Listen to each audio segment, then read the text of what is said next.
Welcome back to the Mary Woodrow here on Fannie Bay. We are just about to roll into the first match of the day. We're starting a bit early today. We've got a forecast similar to yesterday. We've got a southeasterly at the moment. We've got a bit of breeze. And that was the 4-minute gun for the NT versus NT match, which I totally failed to get. So we'll update the scoreboard in a minute and we'll go straight to video. So that was the entry.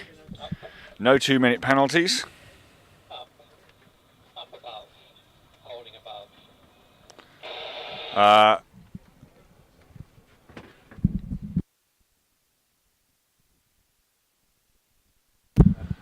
So this is the local derby, which I wanted to catch. This is the NT youth team in boat number 3, and we've got the NT adult team in boat number 4.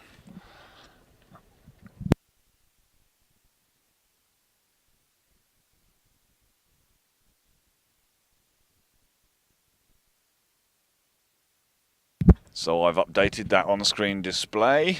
We are 3 minutes from the start of this match, a local derby.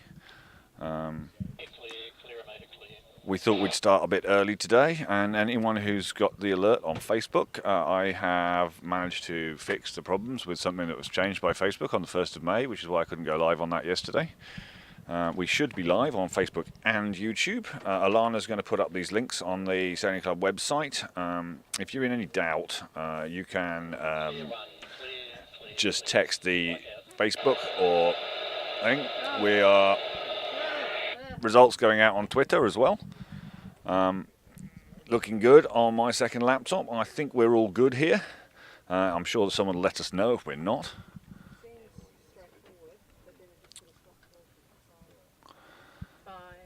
So both the NT teams dialed up here. I'm just counting to 2 minutes. I count loudly when that's happening. So we've got a light breeze from the southeast. No rain at the moment. It's overcast. Shouldn't be. This is May.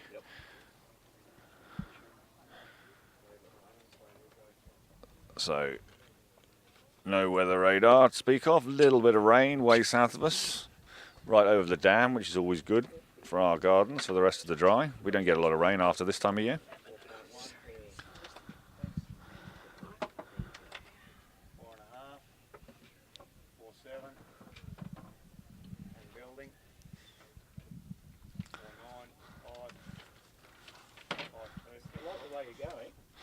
So that numbers you're shouting out in the background there. 10, 9, 8, 7, 6, 5, 4, 3, 2, 1. 1 minute. So that was the 1-minute gun. Both boats are a long way from the start line. They are way up the course. The NT youth team have pushed them all the way up there, and they very cheekily decided that they could put a spinnaker up and get back down to the line quicker. That's the bravado of youth for you right there. If you were watching the end of the live stream yesterday when they had to deal with that penalty on the end of their race, the umpires were looking at that very, very carefully on the replay, deciding whether or not they completed their turn and the mainsail was full in time. But it was a lovely manoeuvre and some great spinnaker work. Ben Doran standing up there, up by the mast, ready to get that spinnaker down. They'll definitely have a speed advantage to get back to the line. Whether or not it's an advantage when they get the jib up and the spinnaker down. 4, 3, 2, 1, race. So both boats over the line. They'll have to recross. Can you pan left, Matt? Sorry, too exciting out here. So Ben and sometimes his brother and his dad have been sailing with me and Matt, who's on camera here, on Michael Skinner's boat Church Key for the wet season race. We've had a fantastic time. It's good to have Ben on board. So both boats have crossed the line successfully, and the NT team have elected to go off on port tack. They're just rolling in back onto starboard tack. The NT adult team it's going to be confusing, has started at the other end of the line. They've got a great lift down there. 10, 9, No one needs someone. 8, 7, The millennials on the youth boat should probably be watching this on YouTube as they're going along, at which point they'd notice from our feed that one of their spinnaker sheets is trailing in the water. I hope you're sending us to the green buoy because the green buoy is direct upwind of you. There was a bit of comment there from the Mark boat. We had plenty of breeze, which is why I wanted to go live nice and early in case we had a dropout at lunchtime, and that wind's gone really soft on us as soon as we've gone to the internet. Okay, so blue boat's in. So we've got another race after this one. They're just getting set up on the start line. We're going to stick with the local NT race. The next match will be New South Wales versus Singapore, which we won't be following for this one. So any Darwin Sailing Club members, particularly the Connor Burns, I don't know if you're at work today, Connor. I know you want to do this regatta. If you want to come out to the Woodrow and do some commentary, we'd love it. Okay, 3 minutes. Any spectators on the Tom Lauren who know a bit about match racing, come over here, grab the mic off me. I've got more than enough jobs to do with, Twitter, Facebook, internet, YouTube, and so on.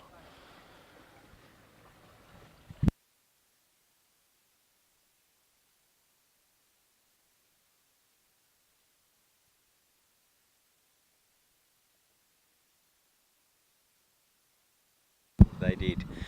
That's why an extra person Ben gets on the 650. So Big Tom was just commentating for you. I've taken over to give him a break and let him concentrate on vision as the two Darwin teams head upwind.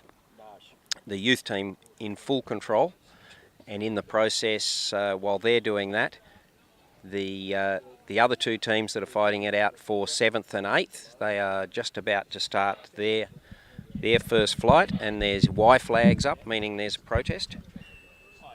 And a penalty has been given against yellow. That's Joe from Singapore. His team's been penalised, so that's not a good start for them. Now on onboard cameras with the two Darwin teams, it's not terribly exciting racing. The youth team are taking the senior kids, I was going to call them, all the way out to the starboard ley line, and they'll give them dirty air all the way back in. Just what you don't want.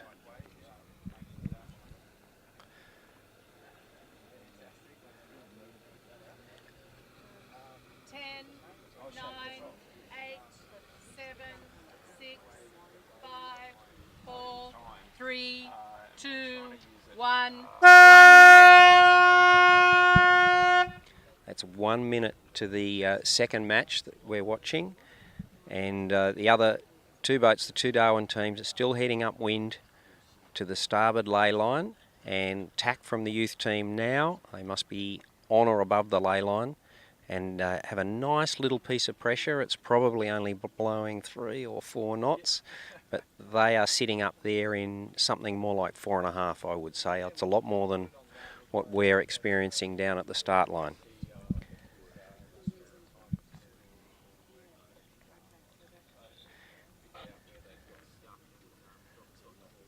Meanwhile, we've got 18 seconds to the start of the second match. Singapore team look to be in control here. 9, 8, 7, 6, 5, 4, 3, 2, 1. Start. Clear start.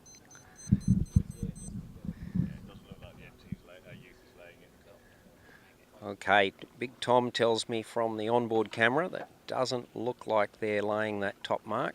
They're heading for the orange mark. Because the breeze is so fickle today, the race management have set 3 buoys up as windward marks, and that enables them to choose which mark they send the teams to at the 4-minute signal.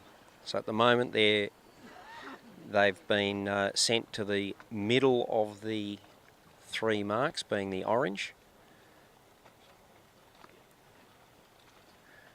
and the breeze has come back to the left. This is exactly why we've got 3 marks out there. The breeze is flicking maybe 40 degrees at times.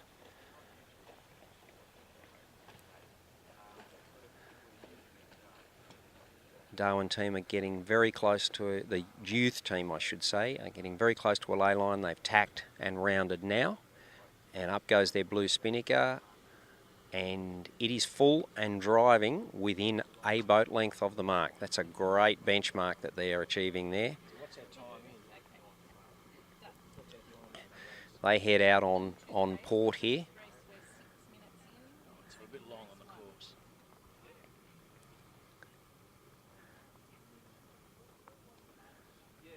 Senior Darwin team's kite is set now, and they have about a 40-metre gap back. So a bit of work to do for the senior team there. Coming down with their white spinnaker.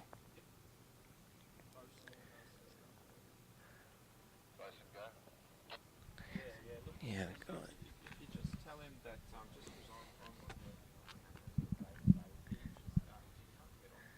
Right about that. And ready on your call. So the youth team with their Asia blue spinnaker heading down nicely. Nice bit of pressure up higher, away from this this starting area. And the other 2 teams, you'll probably see them in vision in a minute. The other 2 teams heading straight at them. I'm expecting a jibe any minute from either team. I'd expect the trailing boat to jibe early and try and get a cover and throw some dirty air on the leading team. Anything they can do.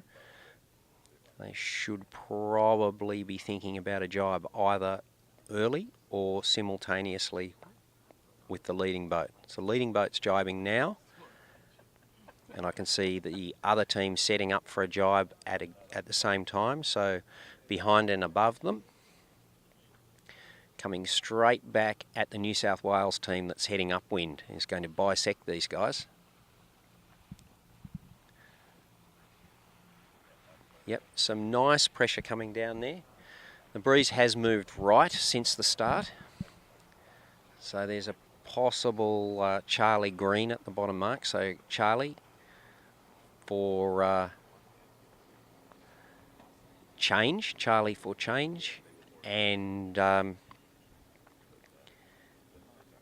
green for go to the green mark.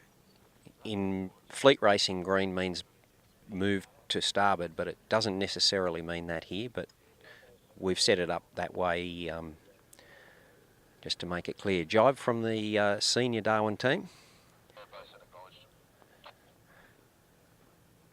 Not being matched by the youth team. They are very close to lay. They have probably only maybe 2 boat lengths to come to leeward, so they'll try and soak down here and not do a jibe.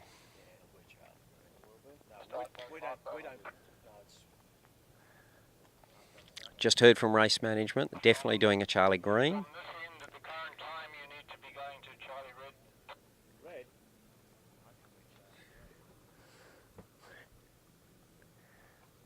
To get you directly down. Now this is interesting. The senior Darwin team took that little extra jibe downhill, and they are charging in. They've soaked up all of that difference, and they will overlap, and they are charging in. Great finish. So they do have to give room, and unfortunately they put their spinnaker in the drink. They've got it out just.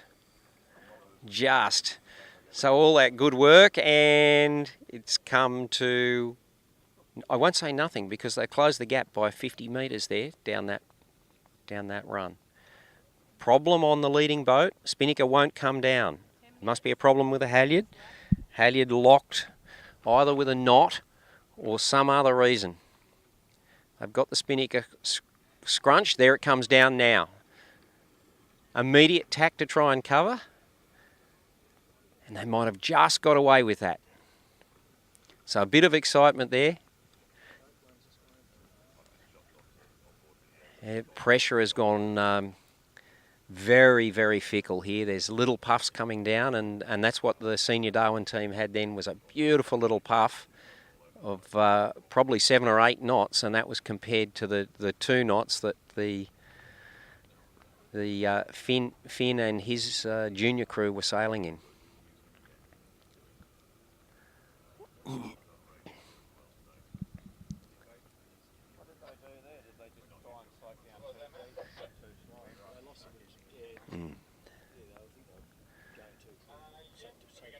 So both boats charging out to the right-hand side now. They've got to go further to the right in any case because of the change of course to the green mark. Breeze has settled down just a little bit. Looks a little bit more consistent across the course now. It'll be interesting to see if the senior Darwin team can cross here. They did manage to roll into their tack a lot better than the youth who are struggling with their spinnaker at the bottom mark. This is why match racing is so good. Your boat handling has to be exceptional, your boat management has to be exceptional, and your tactics and rules knowledge has to be exceptional.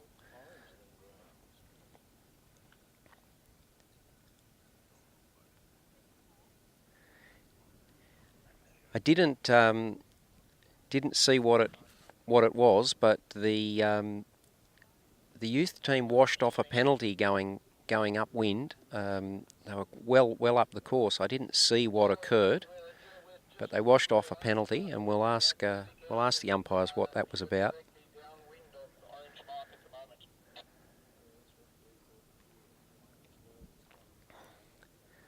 So the pink spinnaker coming downwind has a commanding lead in match 2, and that is boat number 1.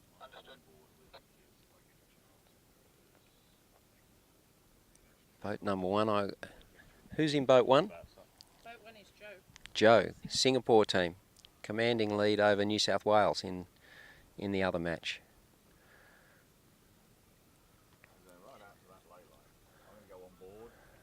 Okay. Okay, excellent. So we're on board with boat 3, and they've taken the senior Darwin team of Graham Sargent all the way out to the ley line, which is the right thing to do. Just force your boat, the opposition, all the way out there. They have now tacked on what they think is the ley line, and the junior team will tack to cover. I can see them setting up to tack, and they do.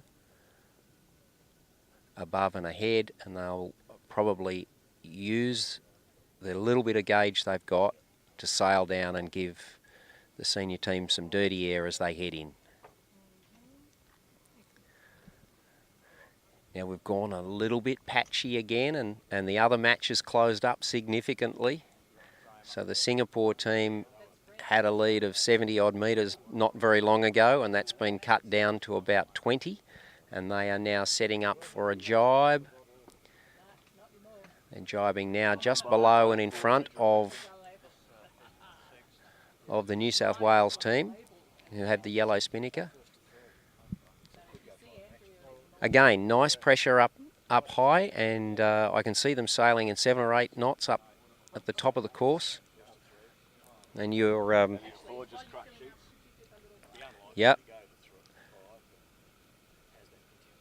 And there's the Finn and the youth team tacking and rounding immediately.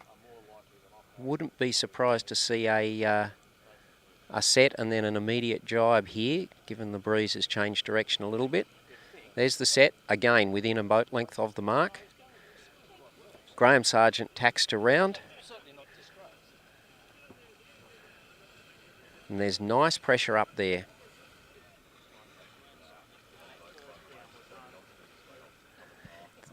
The second match are not being sent to a different mark. They are sailing to orange again, and Joe Howe and his team, who are all from Darwin, they round nicely and head upwind. They're heading for a different mark than we just saw Finn and Graham's team go round. So jibe coming here very soon, I would expect, from both of the Darwin teams. In fact, Graham has just jibed. He's jibed early, and I think that's a good move. It's his best chance of attacking here.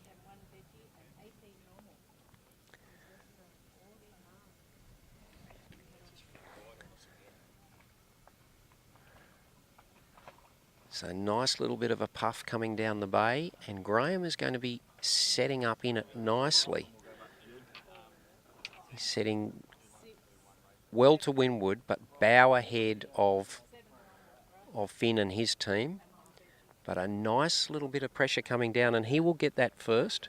It should help him come down a lot closer. He'll get down a ladder rung or two, so that the further to leeward you are heading downwind, the better placed you are.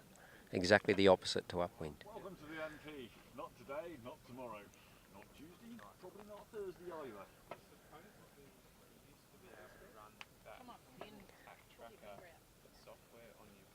This is going to be tight because of that little bit of pressure. Now, Finn will get it, and he will have a better angle, but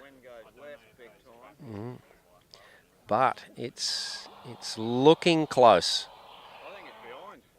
It's looking very close.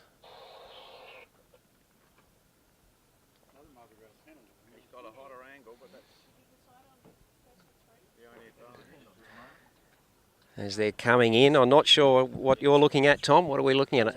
Two on boards, top half is them. Okay, great. You can see exactly what we're looking at here. Both boats charging down. Finn with a better angle, but he is bow behind. And the senior team have got a real piece of them here. Yeah, I'm going to Elliot 3 because you can see everything. Yep, fantastic. So they have a real piece of them. This is going to be one heck of a finish. One heck of a finish. Finn will have a better angle, and it will cost the senior team a fair bit as they have to try and soak.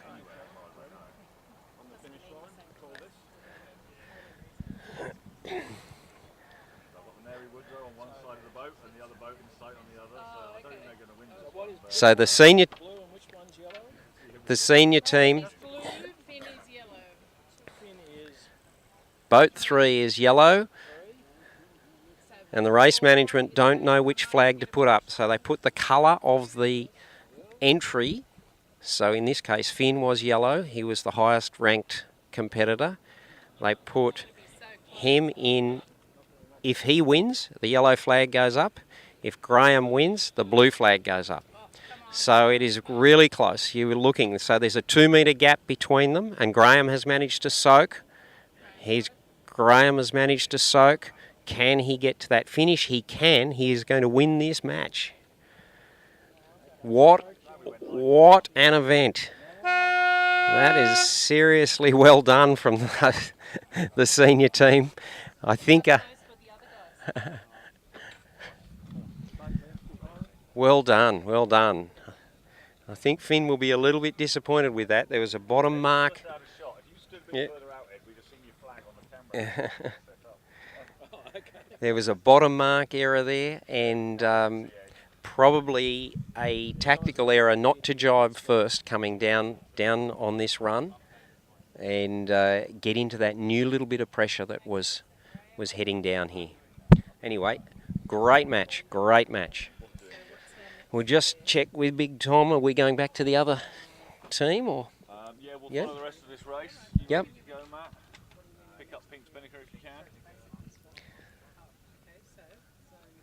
So we're sailing this final series. It is the first to 3, so it's potentially 5 matches, but potentially 3 matches as well if someone wins all 3 straight off the bat. So the Singapore team in the second match have held their lead, and they are probably 70, 80 metres in front coming down this last run. Yellow spinnaker has just been launched on the New South Wales boat. Nice little bit of pressure over here, and certainly if I was fleet racing, I would take it.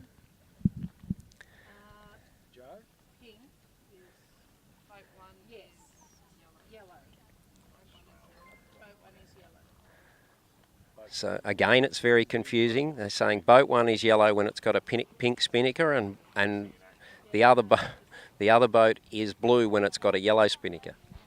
So as Tom said yesterday, the spinnakers are just pretty colours, ignore them in terms of what we're saying.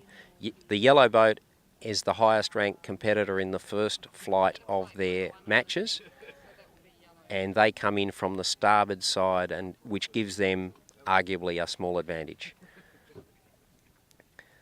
So again, these boats are taking their run downwind all the way to the ley lines, which is potentially dangerous because it means they've got nowhere to go if the breeze changes.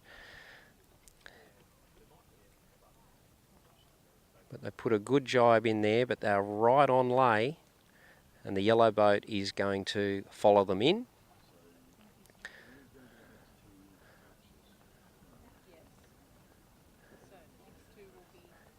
Nice little bit of pressure coming in. So this match looks a lot easier to call at the finish.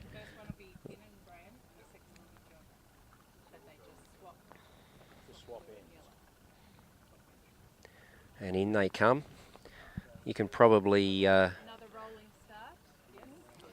see from here that the racing's not that exciting in itself. The pre-start is where most of the excitement happens. They're moving in here, probably 6-7 knots of breeze. And this is looking like a very, very good start to the Singapore team.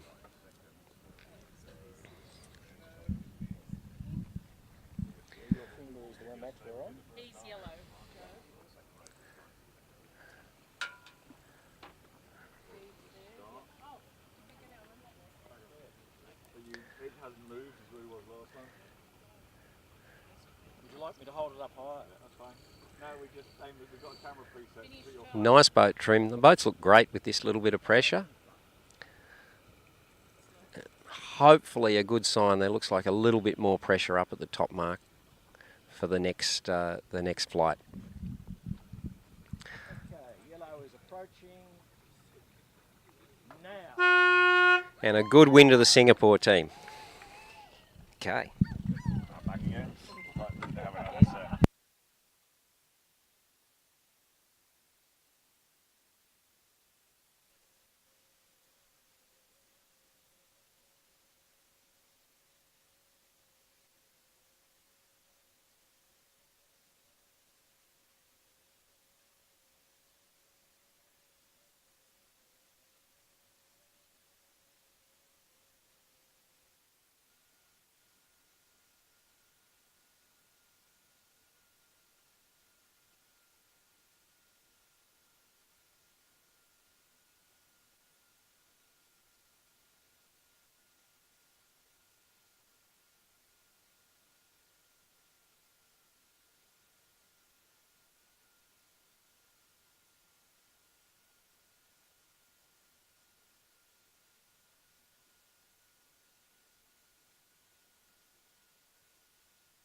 So that was New South Wales finishing the I can't hear you, sorry. Okay, well you tell me. other flight there. So that was a win to Singapore. All these scores should go out on Twitter. So for the next match, we're going to follow the start of match 1. And then we'll follow the whole of match 2. So we'll give you the excitement of the start of the first flight. And we'll follow the second race. We did the other way around this time to follow the local derby, and it was a good race as well. So big thanks to Rob, who's one of our race officers and commentator there. No, that's mine. I'll get you.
So apparently we have a technical problem on boat 1. Our resident Mr. Fix-It, Clancy, is on scene. So he's carrying at least 2 products. One is a well-known lubricant for things that don't move, but should. He was also, I'm told, carrying gaffer tape for things that do move but shouldn't. And my colleague Matt here from Majestics Media is carrying cable ties, which is what the most of the committee boat is held together with. All our antennas, that and hose clamps, which is, it's amazing I can say hose clamps. I insist on calling them Jubilee clips because I'm a POM. Oh, never guess.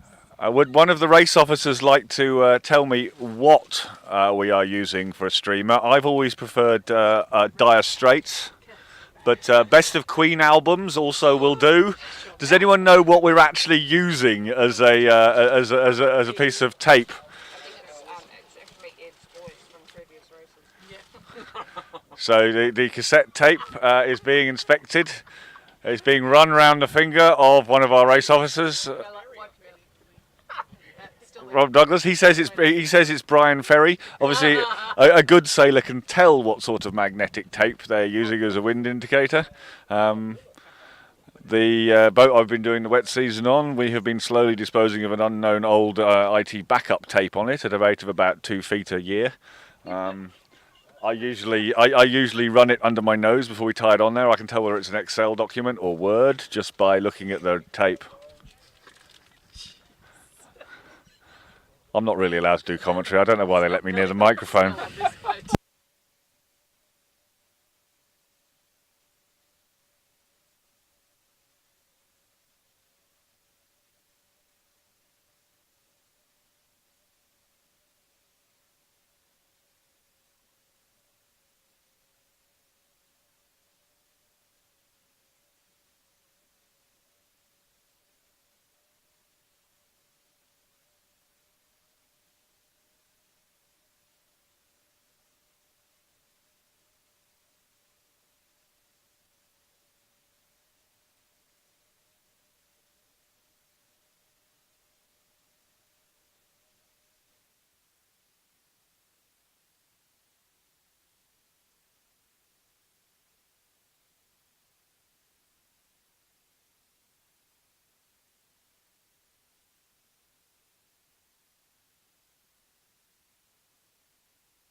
All 3, 2, 1, 0.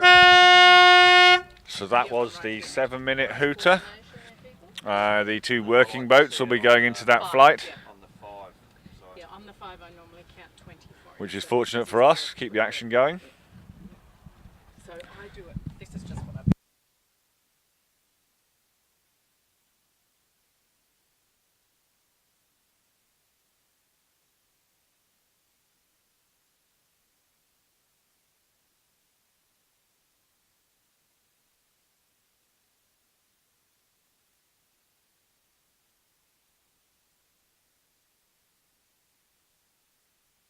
So the breeze is on here. This is the NT youth team on boat 3. They will be entering from the boy end of the line. 10, 9, 8, 7, 6, 5, 4, 3, So they are 2, 1, foxtrot down.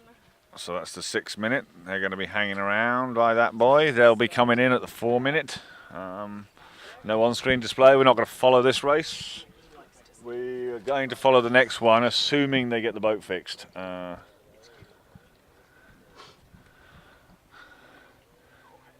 My suggestion that you could fix everything with a well-known brand of lubricant and or a roll of gaffer tape has been added to by Steve, our race officer, who suggested a hammer. which I should have thought of really. I know Clancy has a very big hammer because I saw him waving it last night. I think he was trying to remove a broken rudder from an Elliott number 3. 18, 17, 16, 15, 14, 13, 12, 11, 10, 9, 8, 7, 6, 5, 4, 3, 2, 1. So that's the 5-minute gun.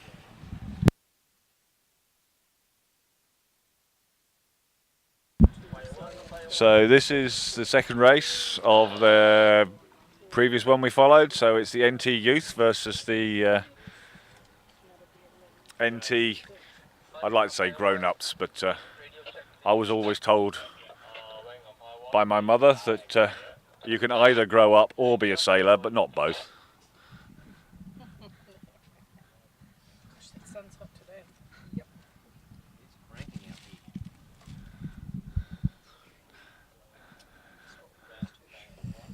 I know. They get the show. So the wind's up and down a bit. We had a bit of a puff then, and it's dropped back to 5 or so knots.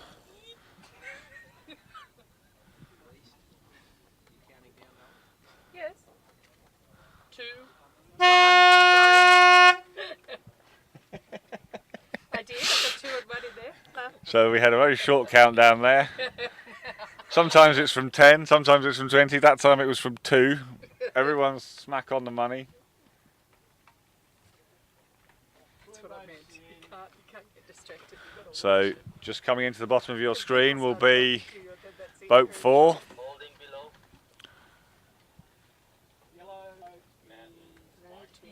So both boats in. Yeah, mate. Are you taking match 1 or match 2 on this one? Number 2. Having bow. Are you getting any interference with the sun and the boats at the moment? Do you want me on the other end of the line or is it good? Having stern. Good, I think. Looked at your camera, it's been pretty good so far. Will you be doing any course change, do you think, Ed? We holding? Did you get your lunch off? 3 minutes? No, I didn't get it, but I'll commentate. Well, can I get it out of the bag before they... Can you just stay? Pass me your bag, please. So we're into the second match for 5v6. The 2 Darwin teams against each other, and we're into about a minute into the starting sequence, after entry, and we've got Finn and Graham initiating circles. Finn's just extending now, doing more of an oval, extending, building a bit of speed, and will jibe at speed, and he's jibing now. Nice little puff just coming over my shoulder.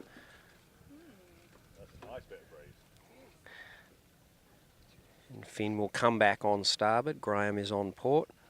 Finn is going to tack below. No, because Graham tacked above, giving Finn the advantage. So when Graham tacked then, he automatically gave the right of way to Finn. And Finn could well get a penalty here. He is overlapped to leeward, and all he has to do is give him room. Being very quiet. They're being very nice to each other, these 2 Darwin teams. They're possibly a little too friendly.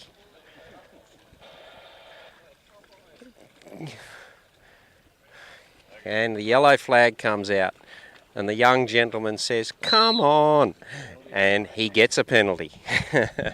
See, you don't have to raise your voice too much to get a penalty. Graham tacks off, avoids a second penalty.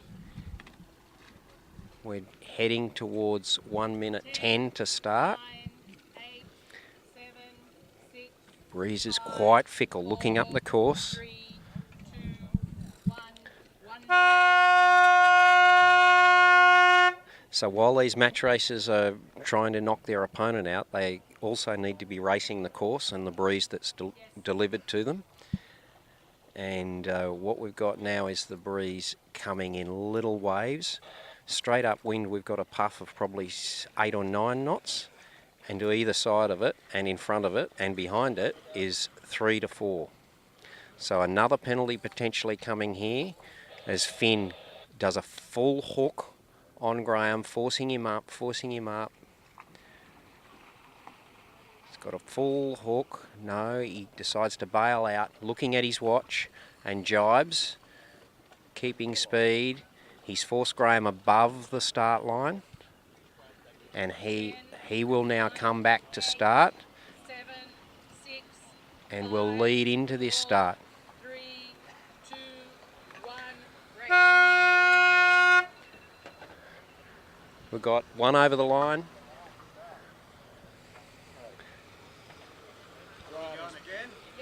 Yep. Yellow is over, being Graham, and Finn is doing the right thing and is keeping him up. Has forced him to stay up. He hasn't yet started.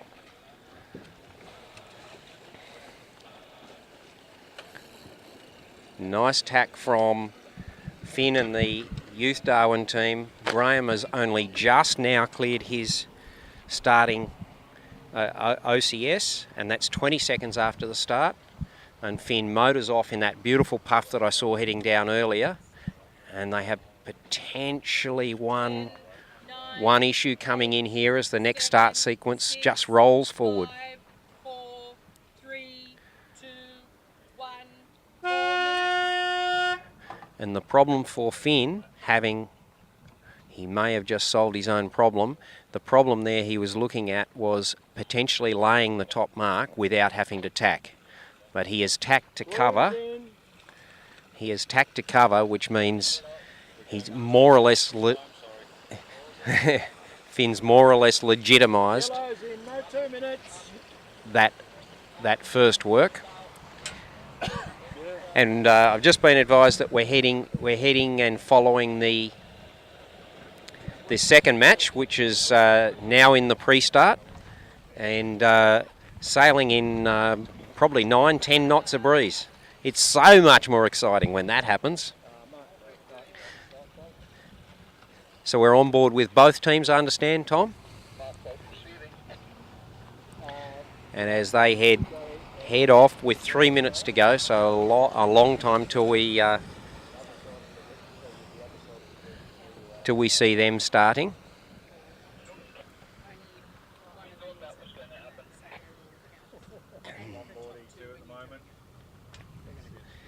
So we're watching the New South Wales team follow the Singaporeans, who are actually mostly from Darwin.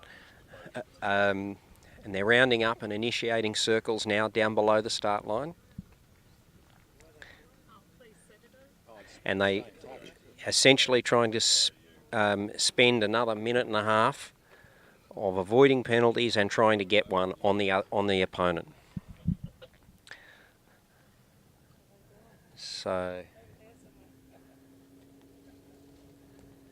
So nice smooth circles going on here, and the breeze is very fickle. We've gone from 9 knots to 3 in no time.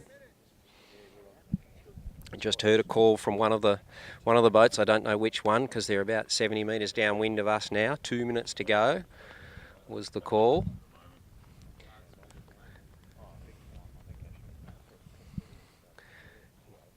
Just looking upwind, it's a great match between the two Darwin teams. They're very evenly matched going up there. The only problem for the Darwin senior team is they are carrying a penalty at this point. So back onto this match, we've got 1 minute 27 seconds to go, and the Singapore team are leading the New South Wales team of Tom Vincent and his crew back into the start line.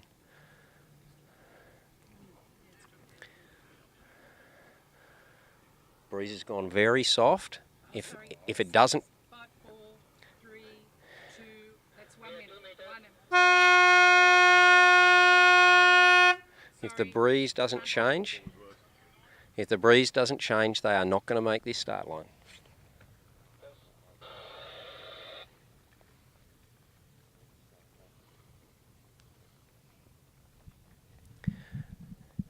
Which means they're not going to make this start line. Singapore team in full control here. I don't know why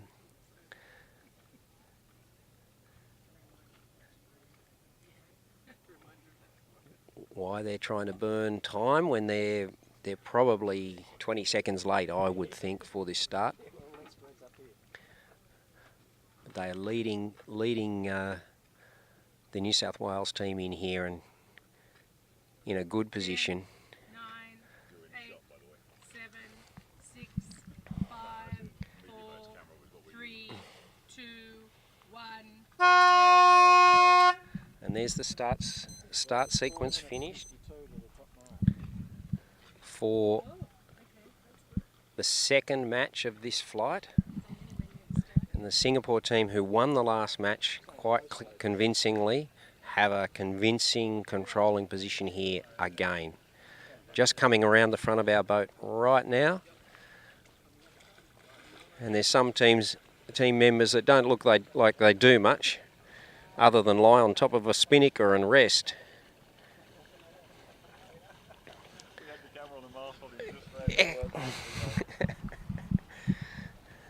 So the Singapore team have a good 15-second lead at the moment, and they're into beautiful pressure, which is exactly what you need. When it gets dodgy, the best thing that you can have as a leader is a little bit of pressure, because it takes a lot of the risk out of things. So there's a tack from the New South Wales team, just tacking out of the dirty air now that they're in pressure, and they're matched by the Singapore team immediately. Beautiful pressure coming down there from the left. The breeze has rotated left from our previously laid course. It's probably gone left about 30 degrees, so but a nice piece of pressure. That's all we're asking for at the moment, is nice pressure. And just to let you know how the other match is going, the senior Darwin team are leading at the moment, but are carrying a penalty. You can still see the yellow flag up on their umpire boat as they head down towards us. Yeah. Yeah.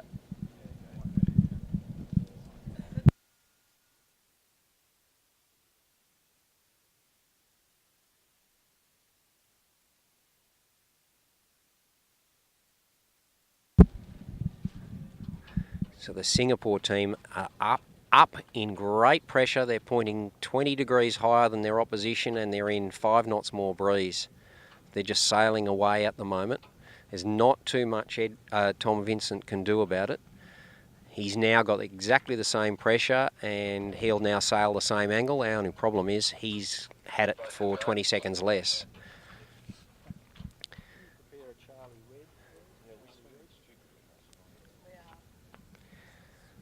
Just heard the call from race management to go Charlie Red to assist a little bit with the way the course has been rotating.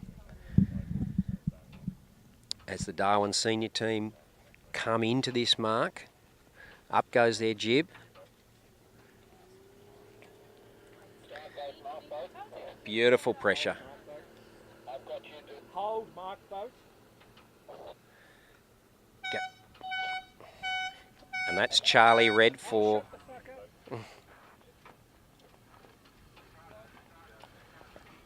Not a good rounding from senior Darwin team. The spinnaker's only just gone down and they're a boat length around the mark.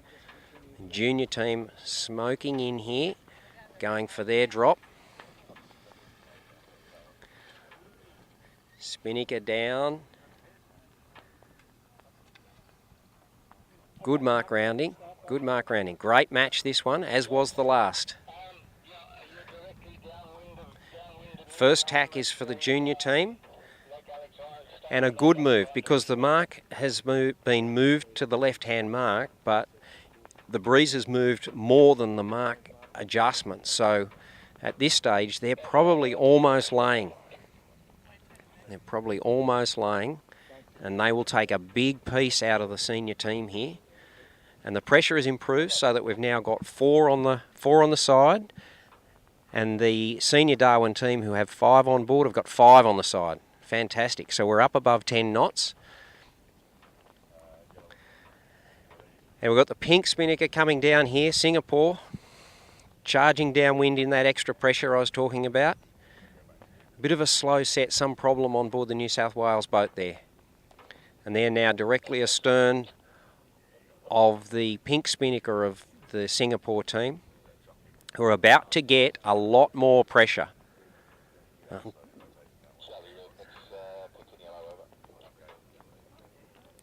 And I'm looking directly behind. The tide has changed in the last hour. It's gone from slowly running out to slowly running in.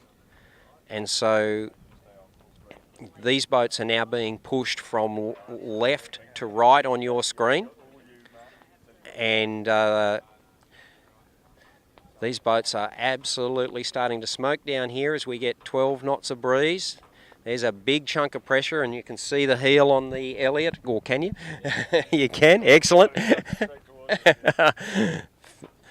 This is good sailing. They've picked that angle beautifully, and the spinnaker is coming down early. Why not? Why not when there's zero pressure? An early drop is the good thing if they want to pull it into windward, especially. There's a lot of pressure on that spinnaker, and there's the call to go to the red mark. Halyard comes down in a beautiful puff, and if the breeze stays in, it's going to be hard for the following boats to catch up because the consistency will be there. Now, in the other match, it's absolutely hammer and tongs. The two boats rounded together, and there's a jibe set from the junior team. It's a good plan if they can get it up. Okay, the yellow spinnaker is now coming in, and they are smoking in that little bit of pressure. They are so much quicker in that little bit of pressure. Problem on board junior Darwin team's boat. Spinnaker is now filling. Just, but they are heading straight downhill, and I think we'll have a win here. Yellow spinnaker coming in big time. The leading boat from Singapore has extended well out to the left-hand side of the course, and in my view has overlaid. Yellow spinnaker coming into the mark. It's a very, very late drop, and it's a problem. It's a problem. It's slow and it's a bad rounding. Here comes the spinnaker. In it comes. They actually handled it really well. Senior team are carrying a penalty still. They are they? Yes, there's still a yellow flag up, isn't there? So the junior team from Darwin are charging down here. They will probably lay the finish. Watch the finish of this. We're going to go to the Darwin teams. Great, okay. So we're swapping over to the two Darwin teams. They are much, much closer together. Both coming down in beautiful pressure.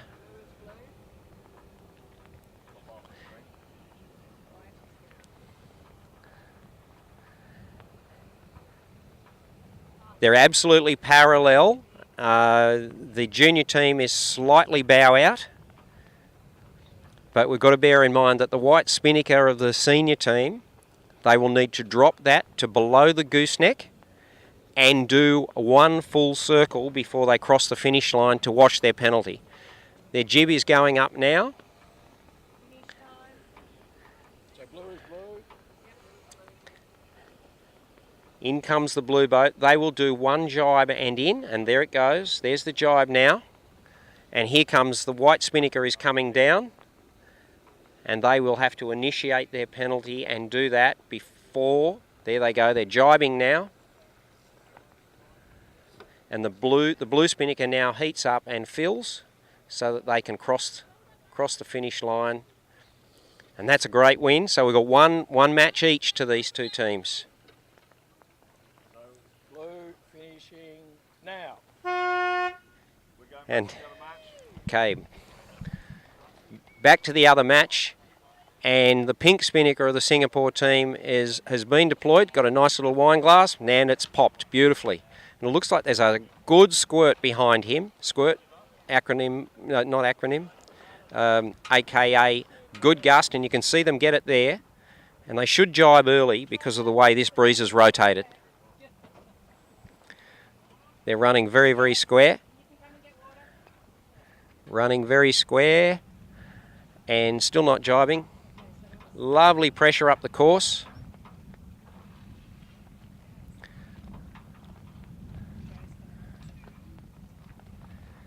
and the New South Wales team has overlaid this top mark, and they are now reaching in. Sheets cracked off.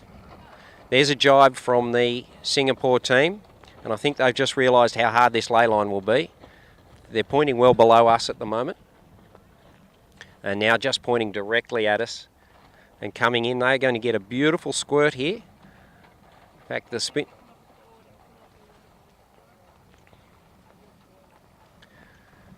straight at us, and this will probably be the best pressure we've seen in the 3 days of sailing. And the boats look so much better with a little bit of breeze in their sails. Yeah. Yeah. Ooh, good squirt there. Good squirt. Spinnaker rags for a second. And I do think that the New South Wales team have done the smarter thing, and they've jibed right at the top because they're almost laying the finish from the top mark here.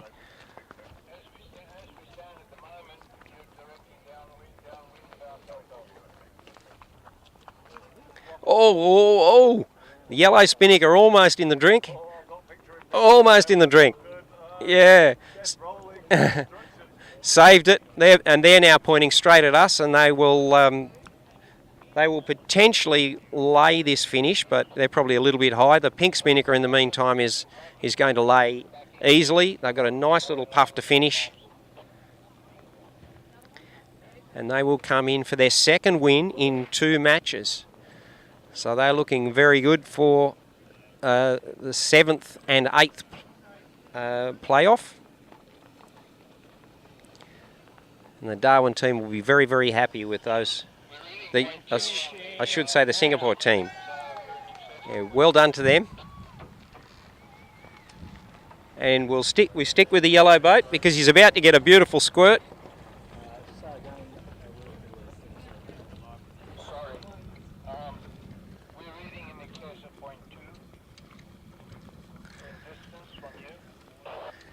And there's a good squirt for the team. Not that it helps them, because you can only come second or first in these races.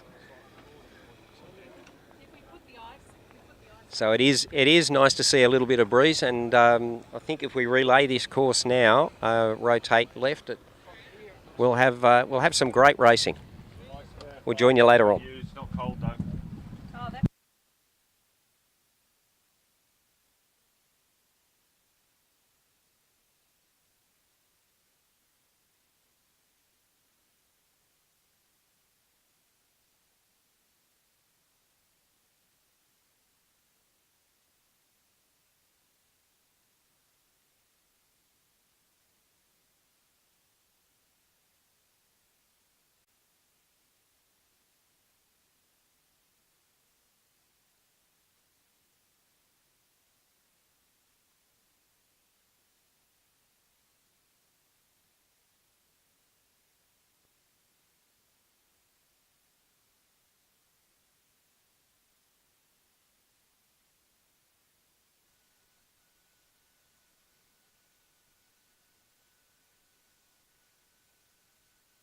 So we finally got some breeze out here. The racing is on.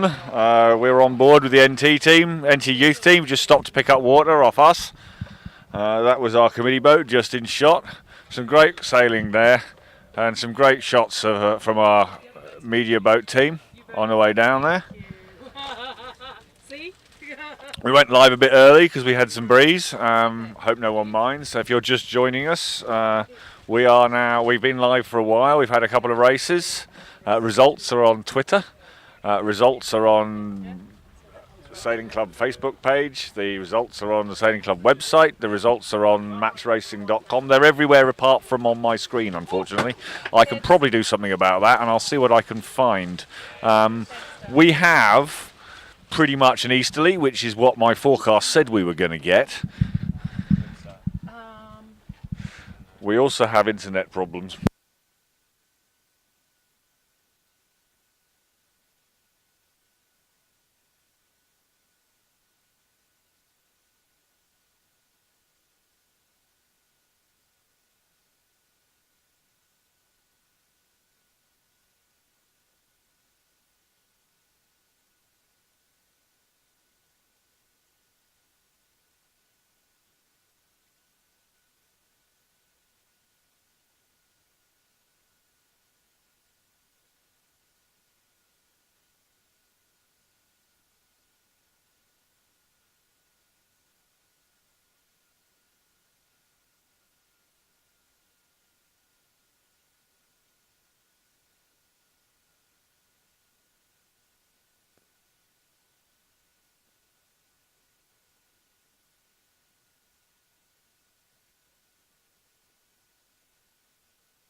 So I've brought up the current scores. Hopefully they're up to date.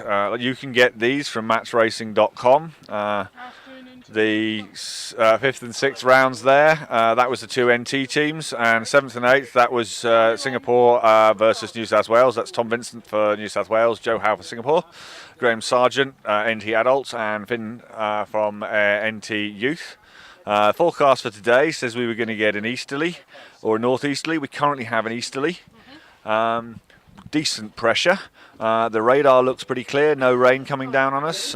Windy, says we got the wind from this direction as well, so all looking good. It's looking for a much windier day on the water after yesterday's bit disappointment.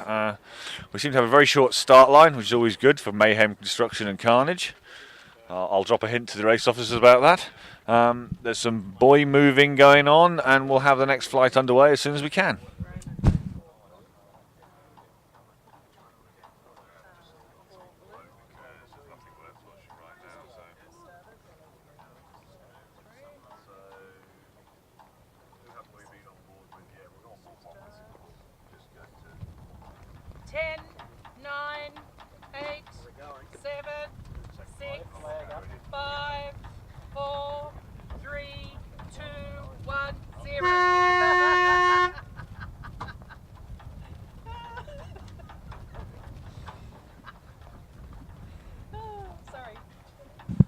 So, do you want to tell me who's in this flight and which boats? She can. Kelly can, I beg your pardon.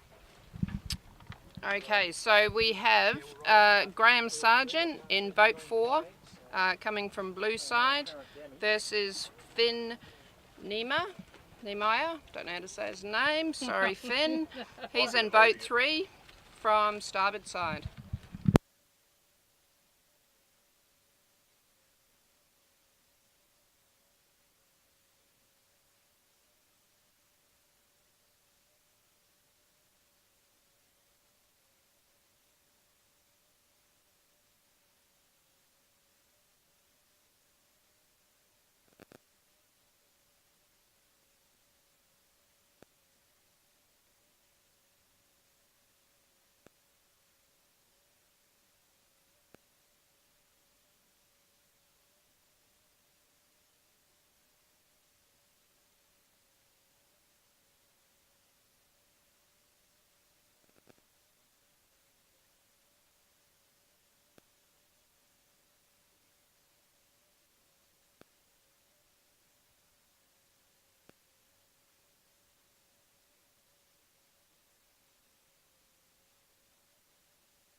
1 minute.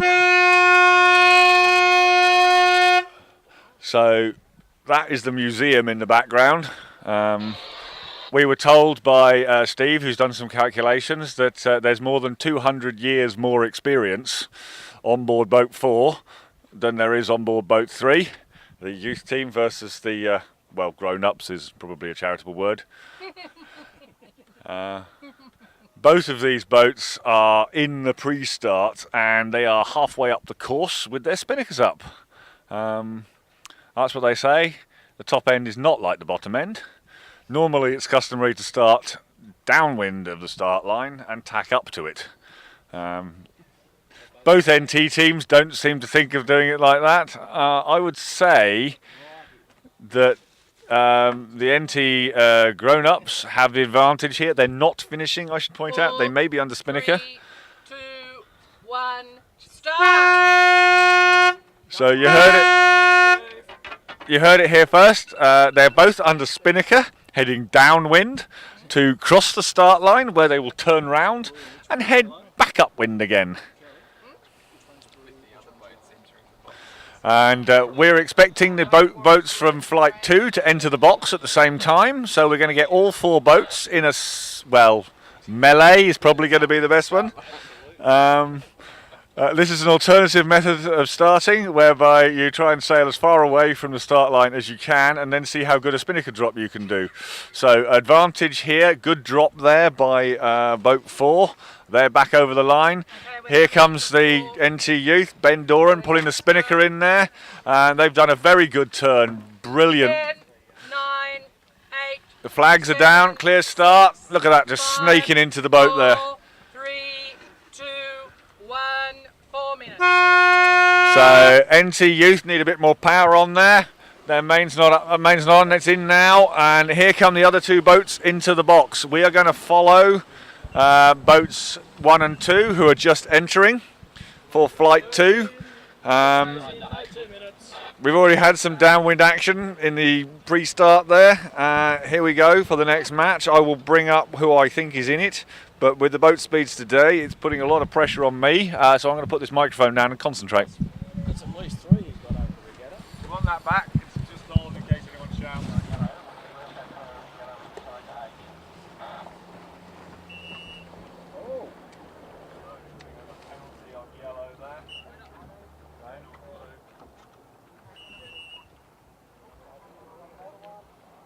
Another blue. Blue's got another penalty. What do you do? Okay, so I think what happened, you said they both got a penalty. But So they both got a penalty. One of them absolved themselves, and we still have a penalty on blue, which is not New South Wales. The teams are the opposite way round. 5. No, it's 3 minutes. That's why. Excuse me while I update my scoreboard. and then they said you both penalised because they couldn't decide. So or something. 1 that I counted. What's happening here?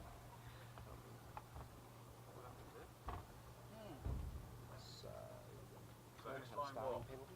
He entered too early.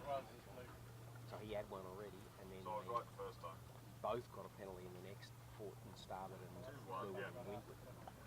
So Double confusion there. No, my scoreboard was right the first time. So blue is New South Wales, Tom Vincent, and they are carrying a penalty. You can see the umpire boat just coming out from behind that bit of wire, right of screen, is flying a little blue flag, and there's a little blue flag on my on-screen display.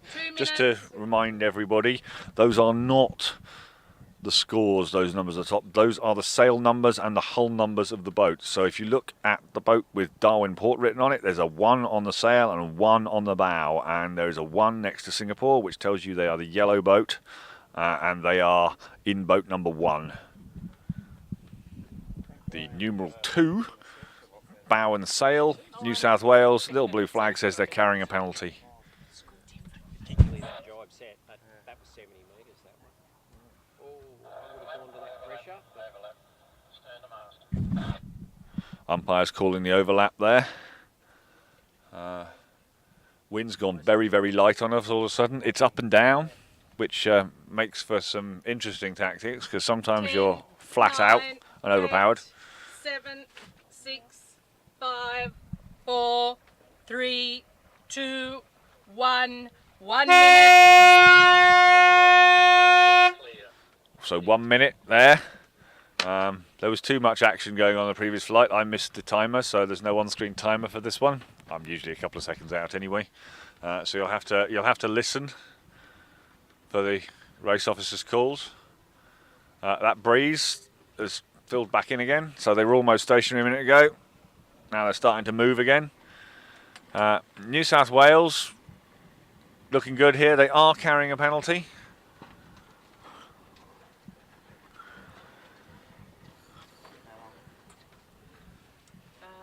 20 seconds. So we've got lovely Majestics media logos on boat number 2 there. They're your local AV specialists around here. I believe boat 1's got Port Darwin on the sail. We have some other sails and some other boats. 6, Your name here. 4, 3, 2, 1, 0. Clear start. Lovely bit of action there. We've got a split. No, we haven't. They've tacked across to cover them. Good boat speed here with the New South Wales team.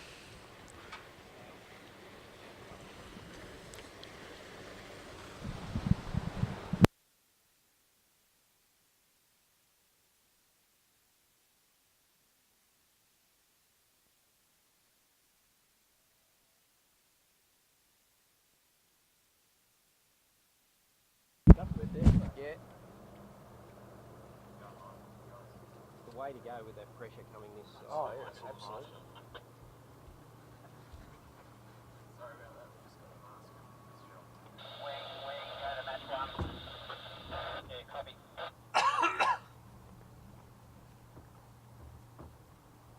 Different air here. Look at us.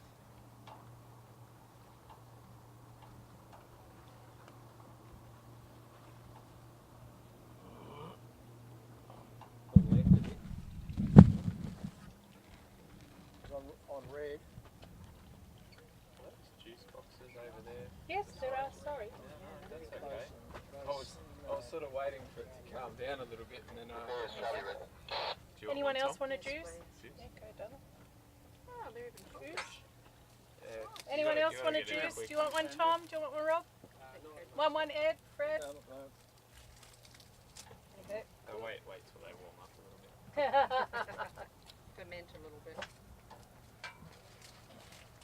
It's still slightly left of Charlie Red. Red. Just left. Both at bosun. He's in position already. I've got them both if you want to send them up to the mark. Yep.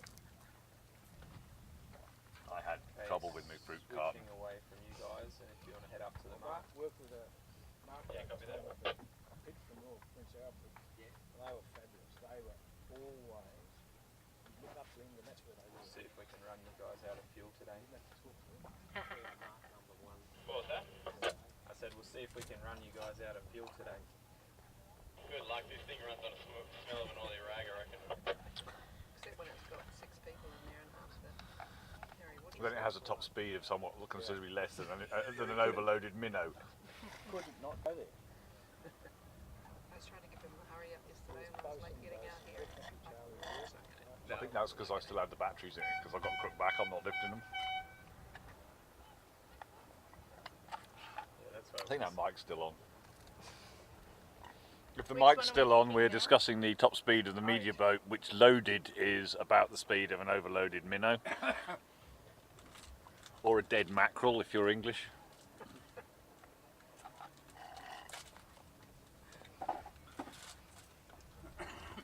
So they at the top mark now. Okay, so they're one apiece. This lot, aren't they? First lot are, yep. You're about to be blanketed behind someone. There's 2, Joe's up Going 2. to them. Joe's up two. We're live with you I'll have to guys. say, likely to be up 3 after this one.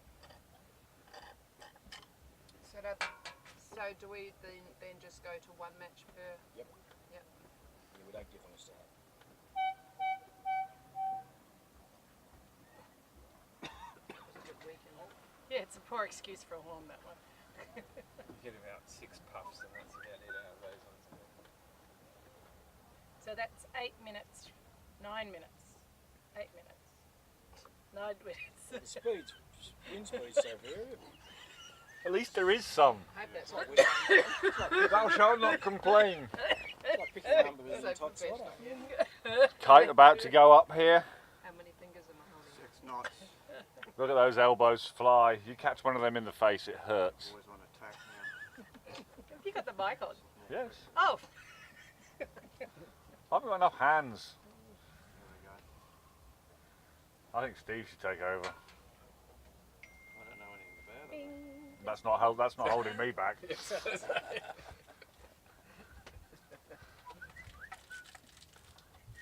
I was hired for my IT skills, not my ability to discuss match racing in a live environment.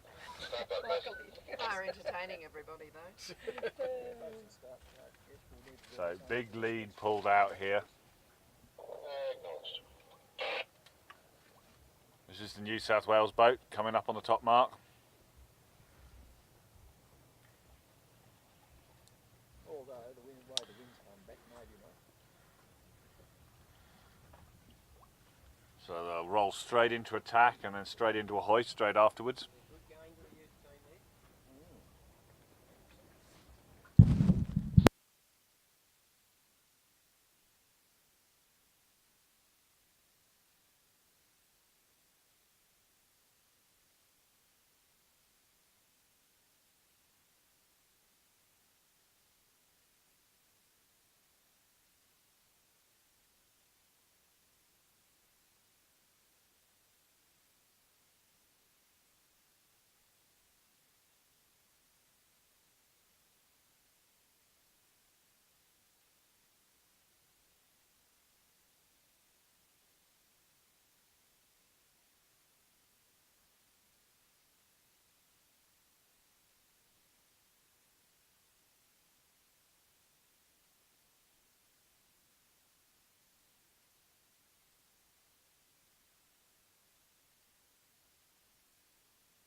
So we got a change of course there. They will be going to the red mark, that's the slightly left one on the way up here.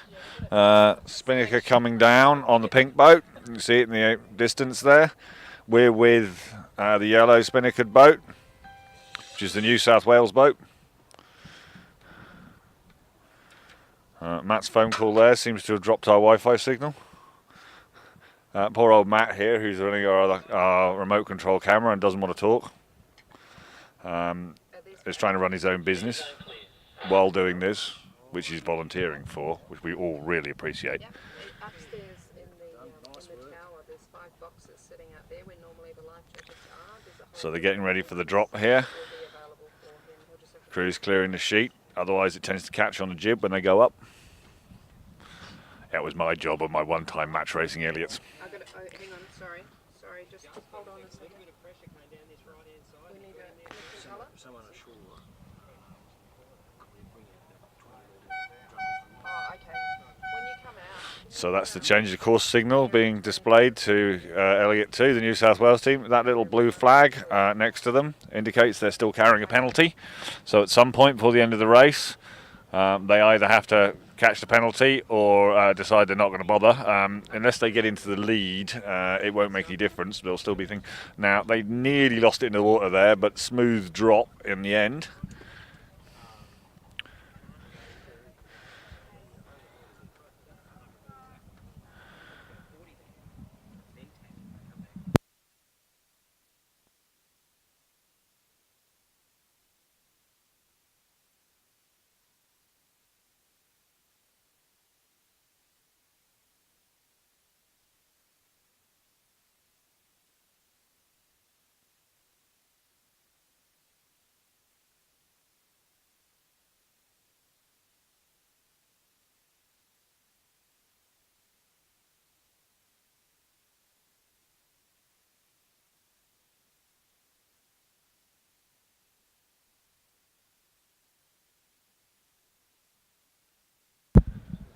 So you can see in shot there one of the other match coming down. It's very tight between the two NT teams. They've just had a bit of a wrap in their spinnaker, which is a shame, but it's going to pop out. It's popped out. So in the other match, it's neck and neck with the blue and white spinnakers for the two NT teams. Singapore rolling into attack here. They've got a clear lead in the match that we're following.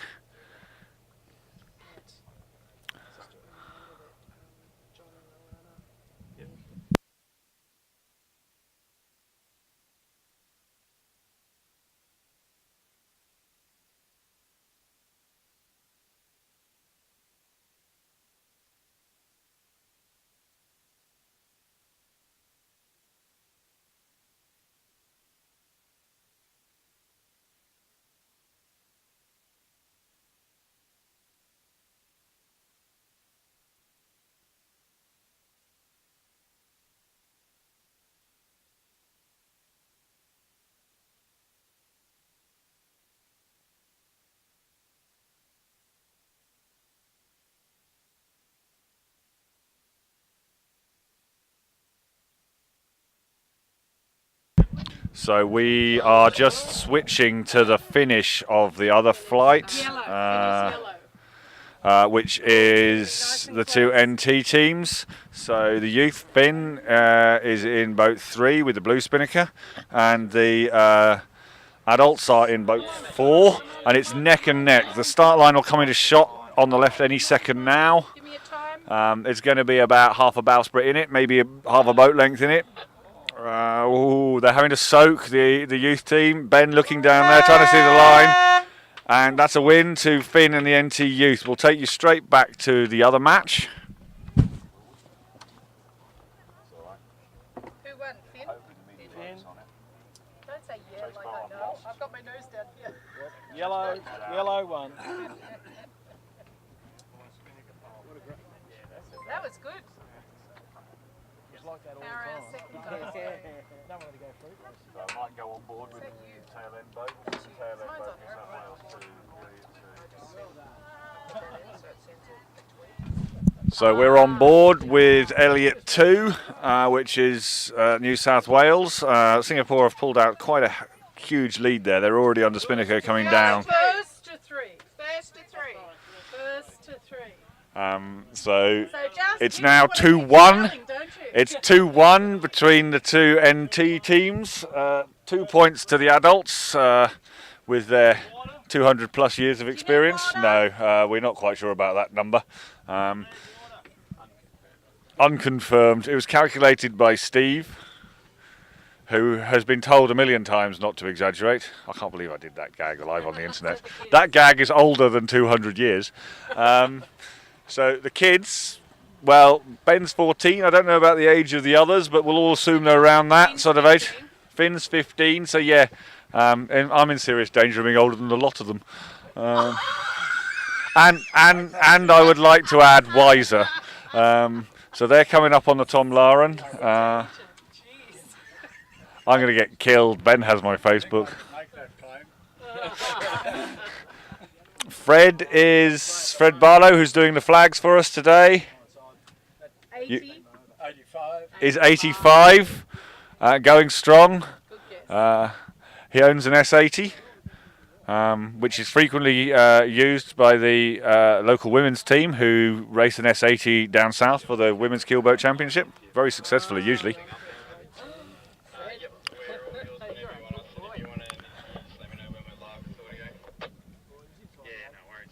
So we're still on board Elliot 2 here, which is the trailing boat in this match.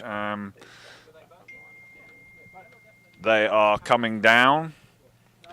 We have our media boat back. The pink boat is just rolling into a jibe. Wind's gone a bit light on us. Joe's coming up for a whitewash here. Yep. So looks like an easy win for Singapore here, which will be 3 from 3.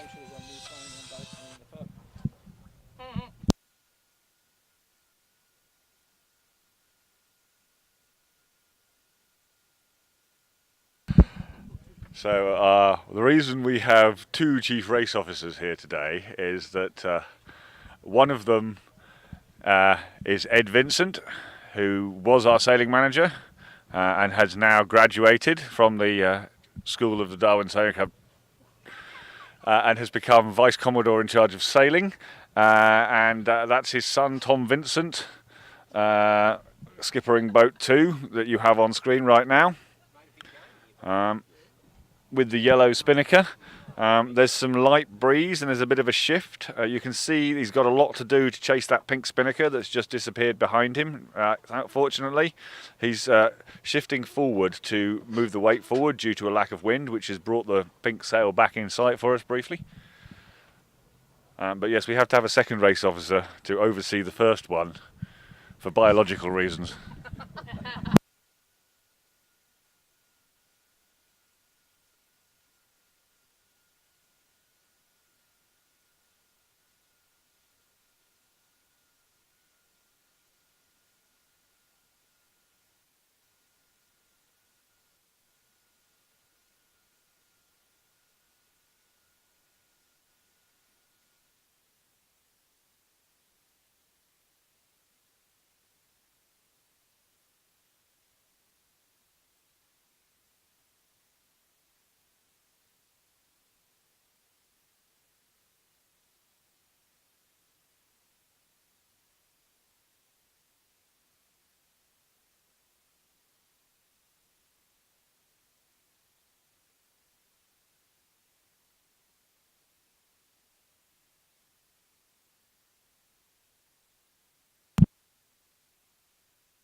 So that was for 7 and 8, and we're going to go over and see if we can get a chat.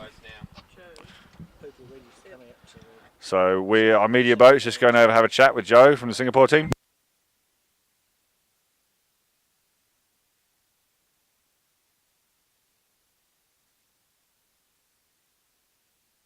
Then you came back with vengeance and got 3 from 3. Yeah, pretty tricky conditions out here for this event this year, I'd say. How have you found them overall? I think conditions are generally light, but there was one race before the last. Excellent. Have you enjoyed your time sailing? Congratulations to you and your team. Well done in the regatta.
So there's only one start now. Clean sweep for Joe from Singapore. So that race is over. It's 2-1 adults to youth in the NT teams. There's a bit of a wind shift here. There'll be a signal coming for that. 10, 9, 8, 7, 6, 5, 4, 3, 2, 1, 4. And that's the 4-minute gun and a change of course. So change of course. Entering into the bottom corner of your screen is the NT adult team, who are just about cleared the front of us. And coming in at the other end, in boat 3, in a bit of light pressure at the moment, is the youth team. One of them sitting on the spinnaker there. We're going to have the first opportunity for a collision here.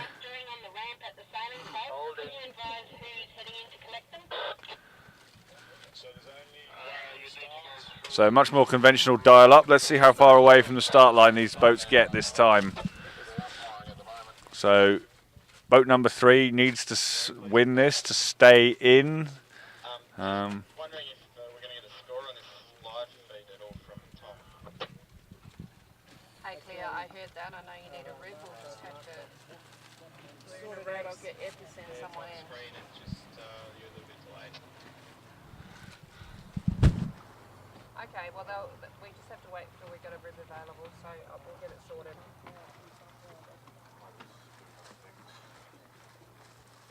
Yep, absolutely. We're just in a start sequence. Yep.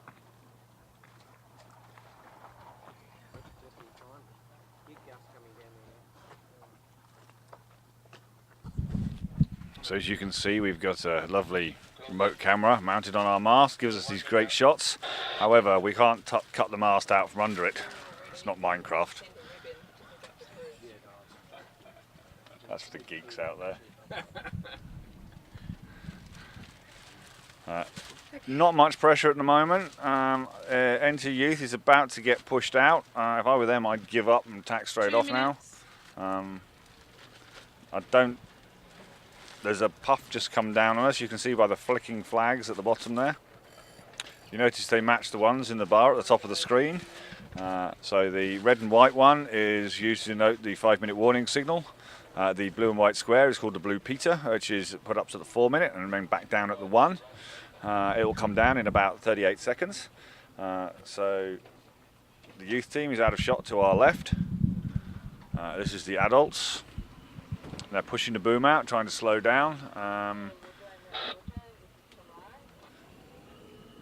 Here comes the youth of today to re-engage.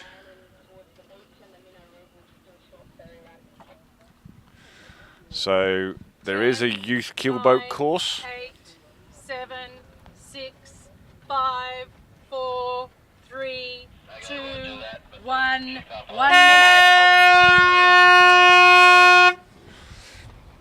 So that was the 1 minute. We've suddenly got a huge amount of breeze coming down. You see all the people sitting on the rail there. They have keels, these boats, which are big metal lumps to help them stay upright. However, you do need to lean out the side to do it as well. It's just annoying you, Fred. They're going to be over just because they're going too fast. The youth team's managed to stop. And they're now going to duck underneath these guys. I don't think they've got enough speed to engage. No, they've got no overlap. They do have a bit more space. So I think the youth team is going to jibe off here. We've got 16 seconds to go to the start. They're going to have to tack one more time to make the line, but so will their opposition. 5, 4, 3, 2, 1, 0. So that was a good start there, particularly by the youth team. They got their tack in early. They were going full speed when they hit the line. The other team had to tack. I think you'll see the youth tack to cover them. They've got a huge shift. That wasn't really a tack. That was more of a wind shift, which will benefit them, and it will harm boat number 4.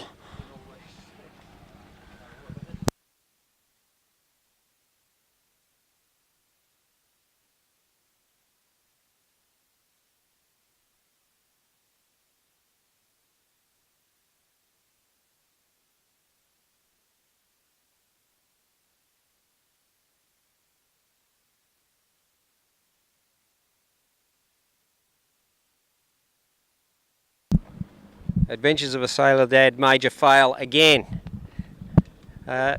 Signing on for this match. It could be the last match because we've got a 2-1 scorecard at the moment, a best of 5, with the youth team having executed a great start there, and they're making great gauge to windward. They've got youth on their side, as was mentioned by Big Tom before, and they are hiking like anything, and they're sending their boat.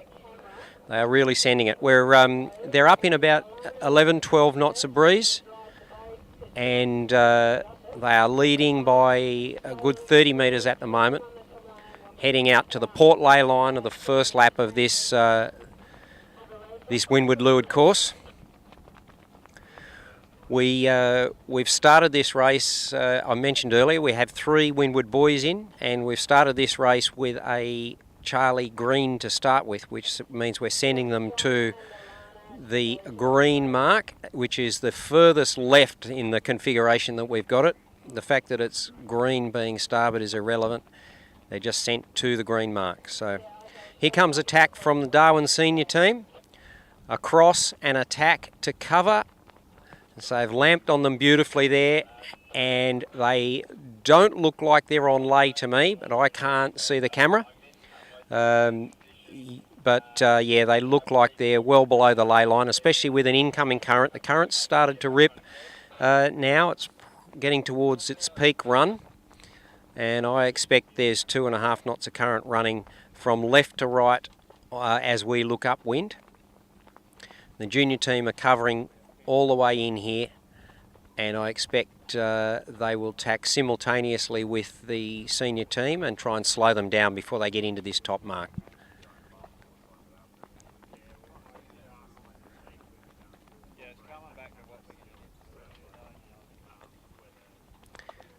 They've decided to let them go. They must be overlaid.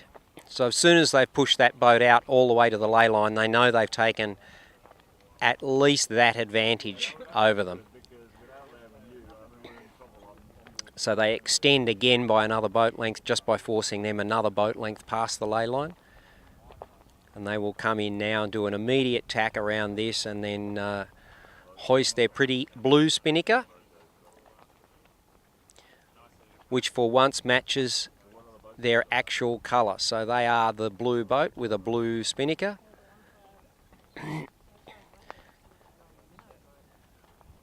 I can't see a blue spinnaker yet. That's one of their slowest hoists today. Something must have been caught, but there goes the blue spinnaker. It's now up and drawing beautifully. And up goes the white spinnaker on the Darwin senior team. Now, they've shown some cunning in the previous 3 races, and they've gone from well in arrears in the first heat to win easily just by picking the ley line downwind. Now there's a little bit more pressure, and the youth are sailing the boat quite nicely now, and with a bit more consistent breeze. They'll possibly eke out on every manoeuvre here, I expect.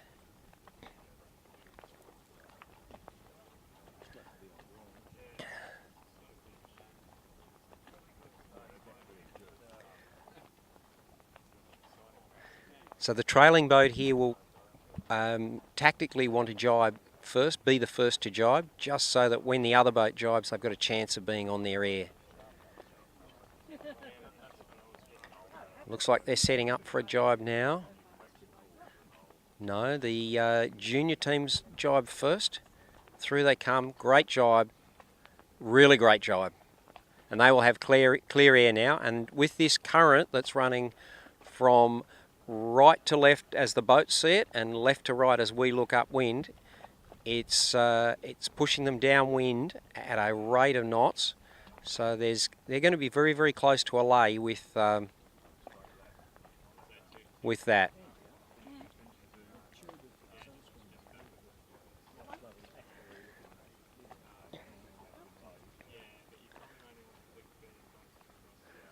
Setting up for one more jibe into the finish.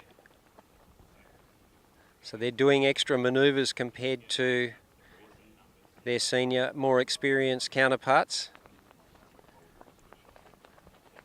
I think in their mind that doesn't matter because they think they're so good at them. And they are pretty good at them, to be fair. And they've lost nothing on this downwind run. They're setting up for a jibe and an approach now, so one more and in.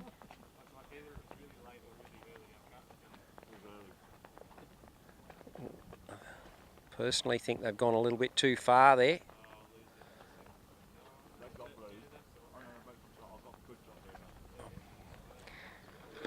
I think they should have jibed right in front, just in case Graham was on lay. They're now coming in hot, very hot, and the current's pushing them further away from the mark. So, yeah. They've just managed to save that. There is no overlap, evidently. Just, and a good drop.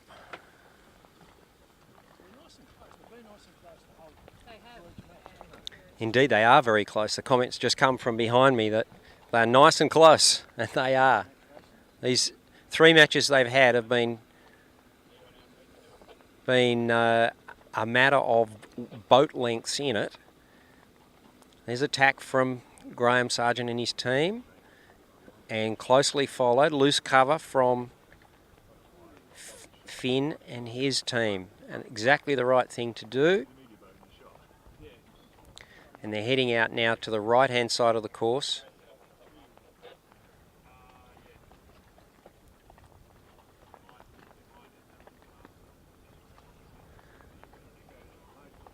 Great boat trim on both boats.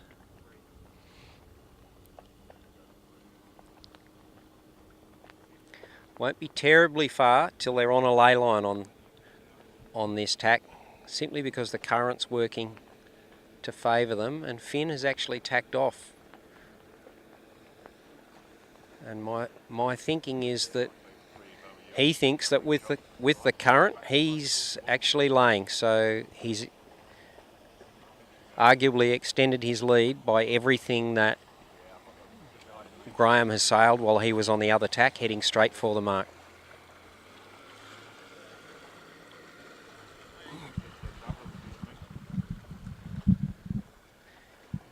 No penalties in the pre-start. So both boats are clear to just sail through the finish line when they get there, as long as there's nothing that happens between now and then. And I can see the junior team look like they're extending that lead. What vision have we got up? On boat 3. Gotcha. Okay, so you can see boat 3 in that shot. Extending now into better pressure. Getting into that pressure first, which is coming from the northeastern side of the course. Yeah. And so the breeze is rotated further left by the sound of things. We've given them a change of course.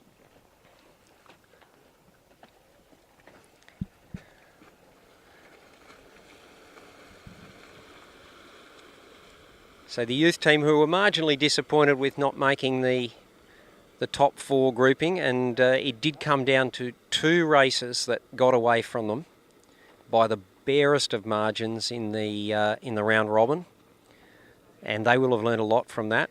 And I know they're ready and willing to learn, these young kids. So good luck to them. They've sailed very well today, as has his opposition, Graham Sargent and his team. Graham's improved enormously. In fact, all of these bottom 4 boats have improved enormously since the very first of the round robin series. And yeah, the boat handling is great. Coming to a bit of a standstill up the top of the course now, very quiet. Here comes attack from Finn, and he will cross clear ahead. And I think the only reason he would have tacked is he's on lay. He's well clear, good pressure again. Good pressure coming from the left, and he's surging there now into the top mark. We'll see that pretty blue spinnaker again, which does match his boat colour. Up, and a much better hoist this time. Tack line's not out though. Pole's not out. Something's a bit amiss. There it goes. There it goes. Yes, they've got it. So they only just get that as Graham gets to that windward mark, and their kite's up in a flash. Tack line's out, and good bit of pressure there. If they can hold that for a fair way, they're looking good to win this battle for 5th and 6th. Scorecard sits 2-1 to Finn at the moment. And he's got a very nice piece of pressure here.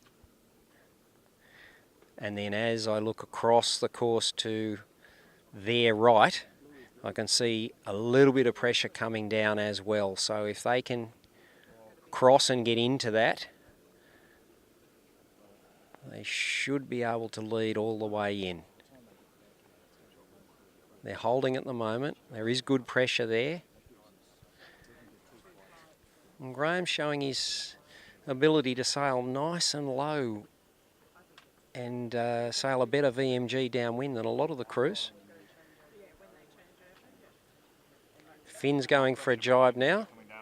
Yeah. Finn's jibe was slow. Jibe was slow. It must have been down pressure.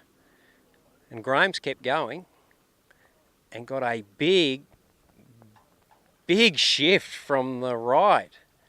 Oh, wow. Sailing in completely different air. Big shift. I think Graham's overtaken him here. Oh, no, here it comes back from the other direction as far as we're concerned. So this is Darwin at its best. Finn's going to jibe now in a position where he's well behind. Well behind. He's gone from 40 metres in front to 20 behind in the space of 100 metres. Fickle is hardly the word. What would you call it, Tom? It's not something that can be published. Okay, so white is yellow. So Tom will be a little bit disappointed with that.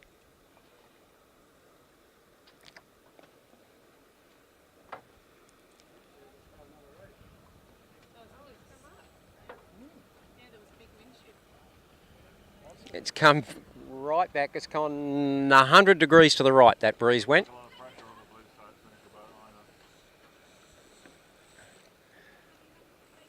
And here we go. This is going to be a problem to cross here. It's tough. It's tough with that tide. No, they're going to cross easily. Cross easily and come into the finish here.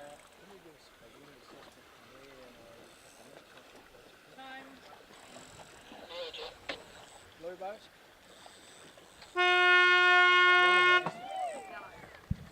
And so the match is, the competition for 5 and 6, despite what I said only 5 minutes ago, is now 2 each. So don't listen to a word I say. We got another match. Great call from the junior team to their opposition. Great race, they said.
So we got another course change here. They're just moving the pin mark. Don't give up. You still got a race. You can see a couple of boats out there. You could bring the tracker up. Sound's gone back towards Orange.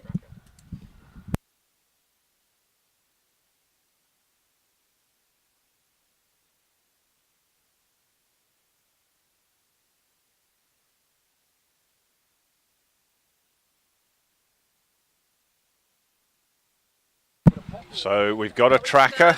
The URL should be available somewhere on the internet. Too late. Probably the club website. We were going to have a start there, but the course isn't quite ready, so we'll wait a few minutes. Hopefully you'll see some of these marks move on the tracker as they get their positions Start on the uploaded. next minute, boss. On the F flag on the next minute. So in about a minute's time, we'll be starting the 7-minute run. Oh, sorry, I've unplugged your... Where does that plug in?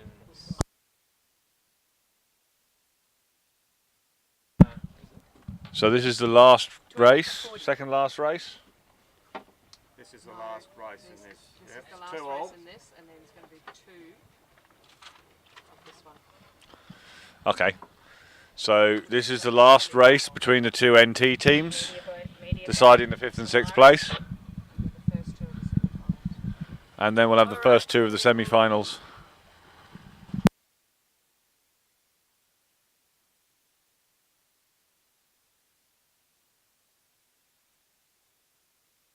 Five, 4, 3, 2, 1, 7 minutes.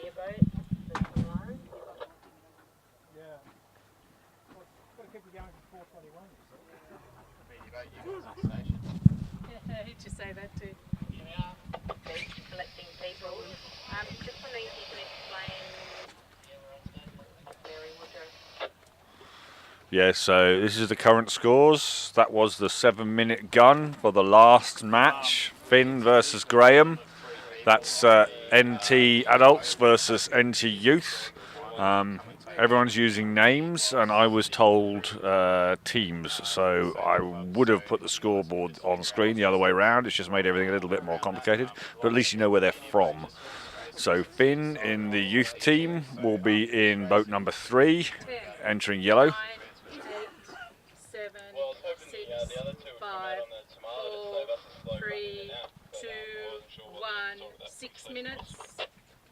Yeah, I believe that's happened. Team and manager at the club is on camera. Lauren, Yeah, okay, well, we'll follow this race and then we'll pick the other 12 and figure it out.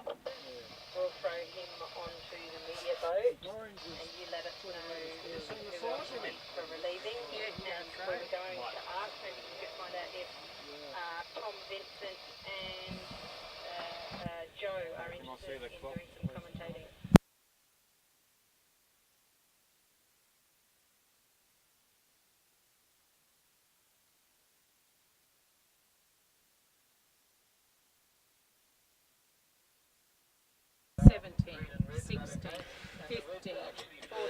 So 7th and 8th place was 11, 10, 9, 8, 7, 6, 5, 4, 3, 2, 1, 5. Oh, he was ahead. so the 7th and 8th place was decided by a clean sweep. 3 wins for Singapore, none for Tom Vincent for New South Wales. We're down to the wire here. Last match, 2-all. The youth team there got a bit unlucky in that last race, and we'll come in for the entry in about 20 seconds. We'll switch back to the main camera.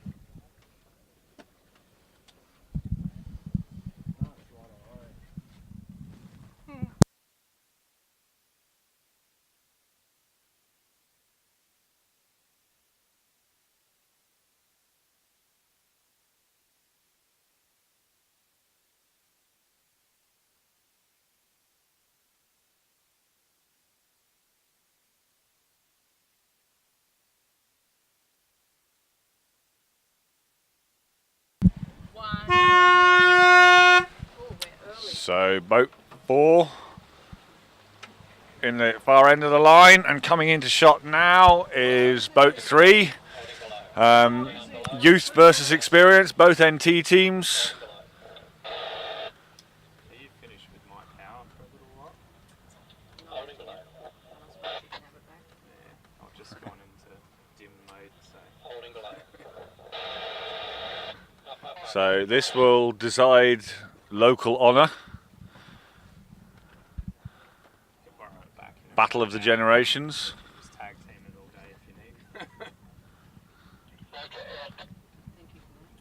Steve, one of our race officers, has calculated a 200-year experience bonus to boat 4. One time's finished with my charger, you can maybe.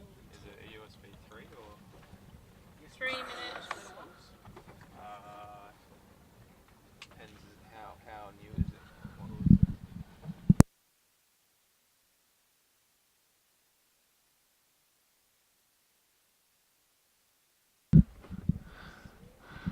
So all the currently it's up. When you're up, In the famous words of Spike Milligan.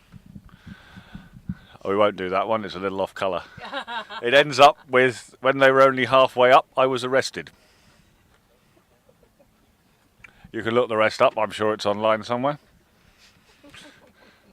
Be careful what you look up online and don't believe any of it. NT Youth coming down. Except for the live coverage from the Arafura. 2 minutes. Both teams have 5 POB. So one is adopting the reclining in the spinnaker hold position. So it's important to keep the weight balanced in these boats. If you have it too near the back, you drag your bum, literally.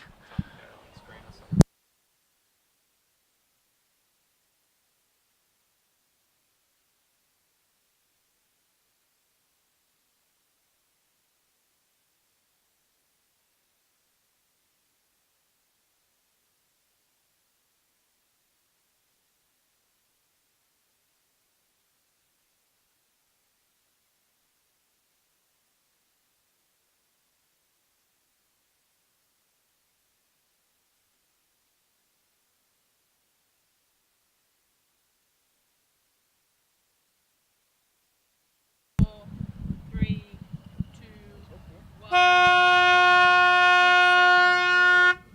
Adventures of a Sailor Dad back again, and as Big Tom said, this is the last because we're up to match 5 of 5 with 2 each on the scoreboard for the Darwin Senior and Darwin Junior teams. The Junior team has the leeward position here and is leading back to the start line. 35 seconds to go and they will not make the start. So Finn is just holding the leeward position ahead. So regardless of what happens, he will lead back to the start. And since they're both starting late, he by definition is in front. So that's what he's aiming to do here, and then he will hold the controlling position going upwind.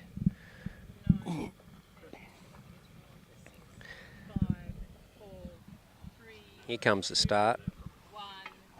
And another horn, please.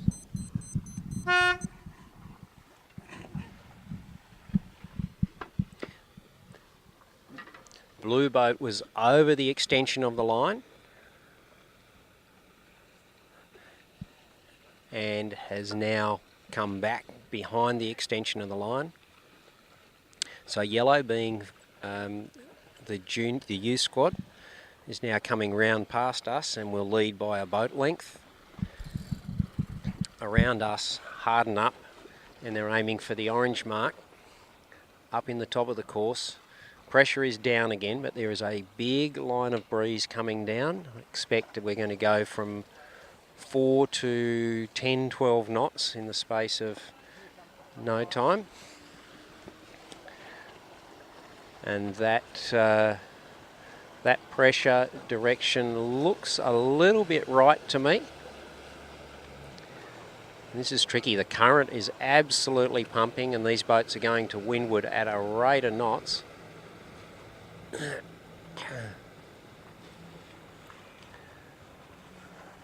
It's a little knock there to Finn, so the breeze went slightly to the left. And that's done Graham Sargent no favours, because whilst he had clear air astern of Finn, he now doesn't. He's now fallen into dirty air and he really should be tacking off, but he doesn't want to because that pressure I mentioned before is now coming down to hit them. And if he had tacked off, he just would have let Finn get there earlier again. But having said that, he's continued on in dirty air even now, though they're now in it. And Finn will be very, very happy just to stay there, giving him dirty air as it happens. So breeze has gone back to the left with that extra pressure, and that makes the course almost perfectly laid. And the youth squad are in control once again, but as we said, it's never over till the fat lady sings.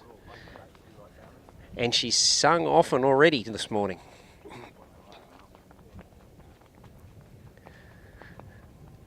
Now I'm looking from astern, and Graham's gone from a dirty air position 2 boat lengths below Finn to a clear air position a boat length above. So he's now in clear air. He's pointing way higher. Don't know what the VMG difference is. I can't tell from this perspective. But I'm not sure which boat we're on, Tom. Okay. They now look like they're tracking at similar angles. Oh, maybe not. No, Graham is just squeezing that little bit of extra height out right now. I'm not sure that I'll mention what Big Tom just said. The senior team may not appreciate it, and it was not an ageist joke. So this will be an interesting cross, because I can see the senior team have worked their way to probably 4 boat lengths to windward, even though they're trailing. They've worked their way to a nice windward position inside Finn and the junior team. There goes attack from the junior team. They're confident. There's no duck as far as I can tell. Yes, they're confident. Clear cross. Clear cross, ready for a hoist. So there's about a 4 boat length difference, maybe 3 boat lengths. I can see the spinnaker pole is out, hoist, and set. White spinnaker. Is something wrong? I can see someone. Yep, there it's free. It was struck on the spreader bar by the look of it. So white spinnaker now coming out. And is setting now. So Finn's extending. He's in a controlling position. Again. Good pressure for them. Great sailing conditions now. It's really nice to see the other 2 teams that have already finished their racing courtesy of the 3-0 win to Joe Howe from Singapore. Those 2 teams have stayed around to watch and are enjoying this little dogfight between the 2 Darwin sides.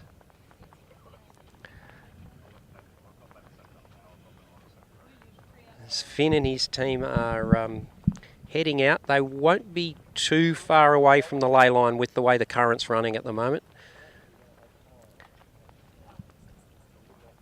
Looks like the Darwin team, the senior Darwin team, I should say, are setting up for a jibe. Yeah. No, they're not. They're going all the way to this ley line. Finn's not going to take any chances with this one. He jibed early before and Graham extended. So he's just staying in front. Watching carefully. I'd say the ley line's about here though. They're setting up now and into a jibe. Graham has a look around underneath the spinnaker, sees they're jibing, and they're just going to follow in. So that's a win for Finn. That's a win. If he's going to follow in, he can't pass. And Graham's done a lot of passing downwind in this this series.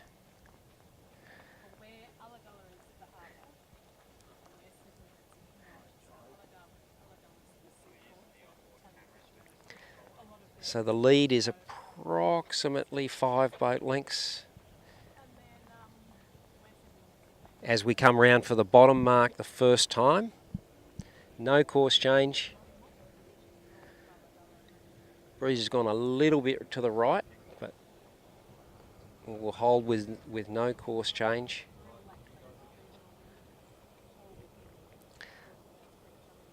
Waiting for the call on Finn's boat. It's going to be jib up any second. Jib's already going up on boat 4, on Graham's boat. Oh, there is a course change. Charlie Red.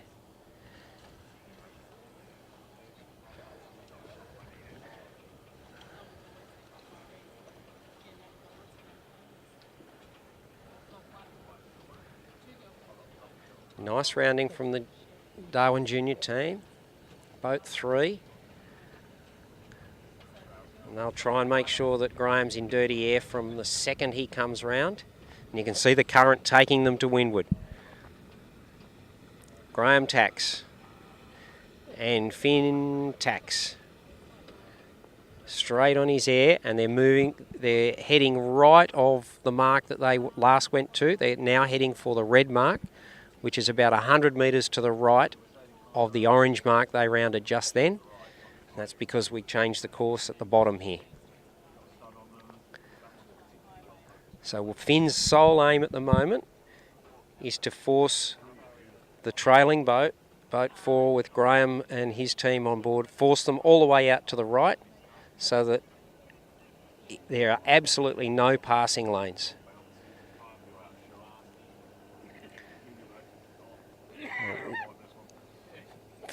Finn is lifting off the boat to leeward, sailing better angles now.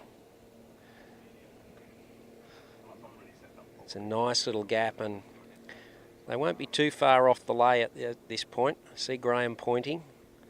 I'm not sure whether he's saying I want to tack when I get there or whatever he's communicating with his team, but it'll be something like that. And Finn's just following, perfect match racing. Just keep going, keep going. And when they get to the lay line, Finn doesn't care because he knows he's going to lead back in. I hope. Nice pressure there.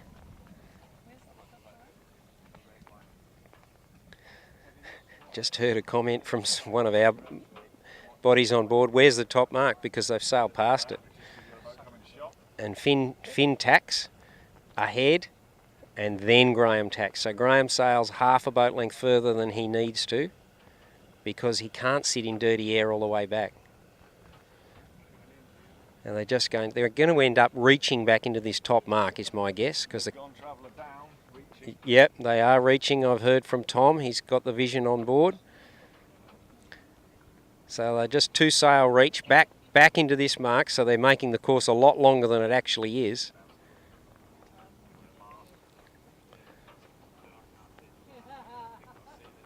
And it looks like Finn's done a great job of controlling this one so far. So far. I won't say anything until the finish this time about who's going to win. We're looking at the museum in the background from here, and Finn is just gradually extending all the way across here.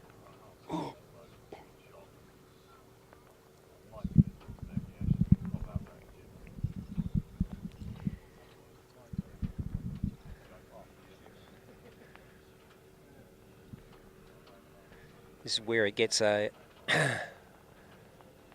fraction, let's say, uninteresting, because nothing can happen. They're on the lay line. There can't be any more tacks.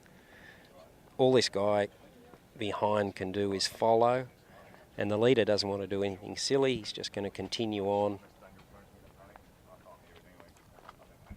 Meanwhile, courtesy of the current in Darwin, our boat has just done a 180-degree turn.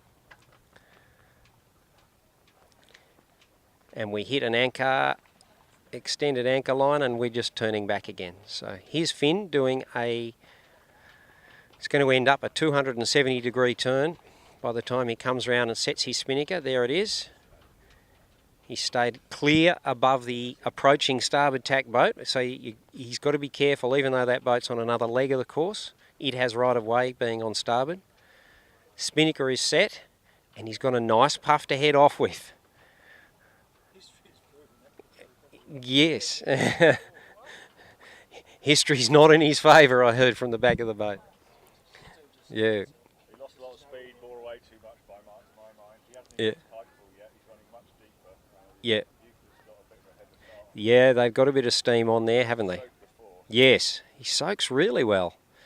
It's You can do it. yeah. Yes, indeed. Nice bit of pressure over this side, and I think Finn's doing the right thing, even though it burnt him last time. I think he's doing the right thing to come back across to this pressure,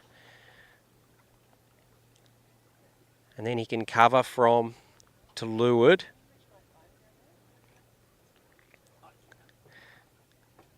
So it's an easy cross. He is giving away a starboard advantage, but he's also getting the inside as we come down. But there is a little bit more pressure over here in the middle of the course, and that's what he will have seen. He's travelling very nicely. Graham's starting to fade a little bit, and he's going to follow, so it's perfect. Finn's done the right thing. If that boat's following, he can't pass. Finn's going to get a nice little bit of pressure here, and he is extending. Graham's still in light air there. He is extended. He's gone bow down as well.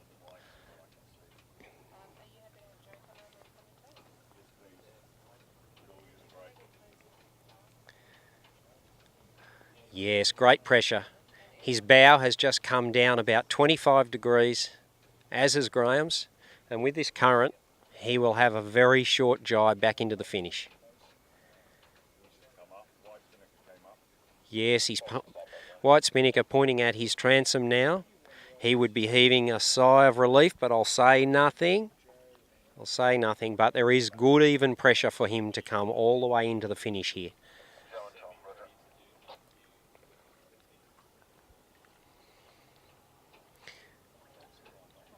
He will probably try and do this with one jibe and in, just to minimise the manoeuvres, and especially since his bow's just come down a little bit again, meaning he's been knocked on starboard. Breeze is rotating left as he comes down.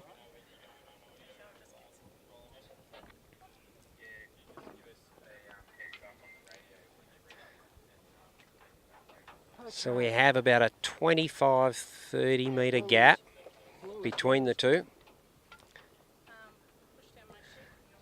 Confirming, winning boat of this is 5th or 6th place? Or? Is 5th place. 5th. Winning boat of this is 5th place, and the jibe is coming in now. Good jibe. Good jibe. Now they are on port. I did say he gave away the starboard tack advantage. They are on port, but they are crossing easily. There's the jibe from boat 4, Graham's senior team. And Finney's bow ahead and a ladder rung down.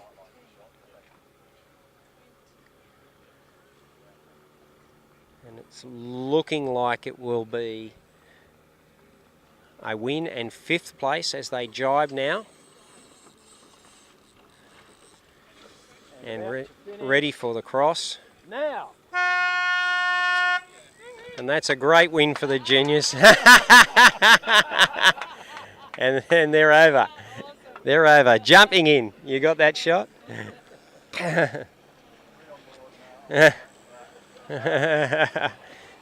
And the senior team yell out, "Well done, guys." Yep. And there's the finish. Yeah, we've got audio here now, guys.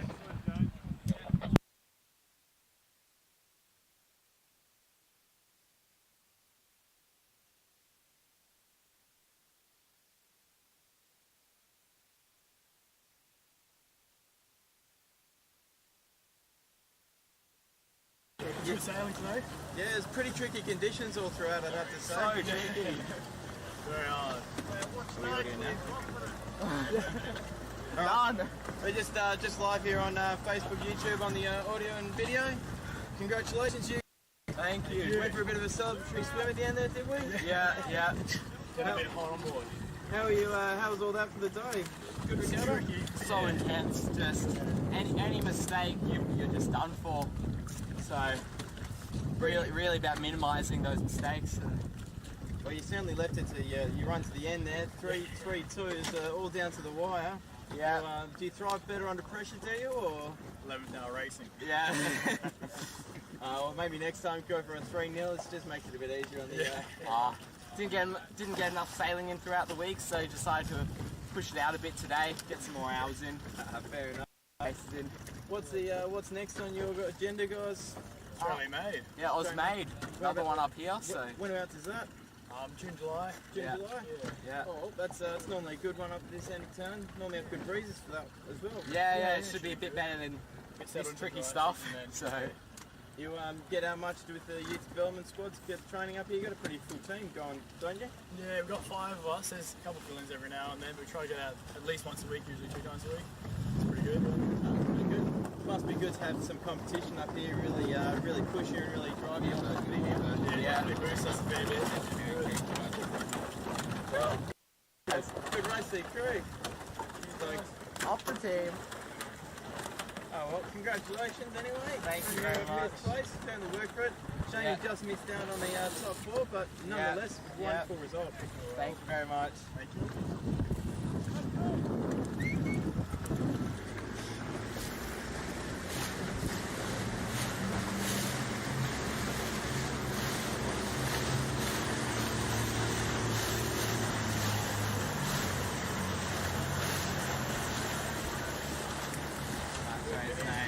You couldn't have done it in 3 races, could you? I mean, seriously. I've done shit. It's pretty gnarly. Oh, I'd hate to be racing up here. Alright, thank you very much. Oh, good.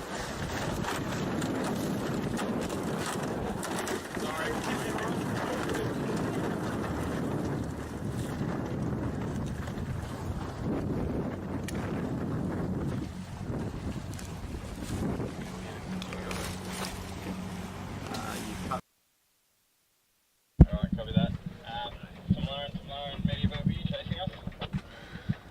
So that was the NT local decider, finally won by the NT youth team.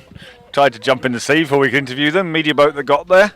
We're going to have a change of media boat crew. We'll have to train them up on the job, on the fly. Hopefully they'll come over here and have a word with us. My colleague Matt needs to make some phone calls, so we're going to have a quiet bit while we have a changeover and we'll all take a little bit of a break.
So we're about to start the semi-finals here, I think. We have India versus New Zealand, Tara in boat 4, Megan in boat 3. Megan, I'm going to say Megan.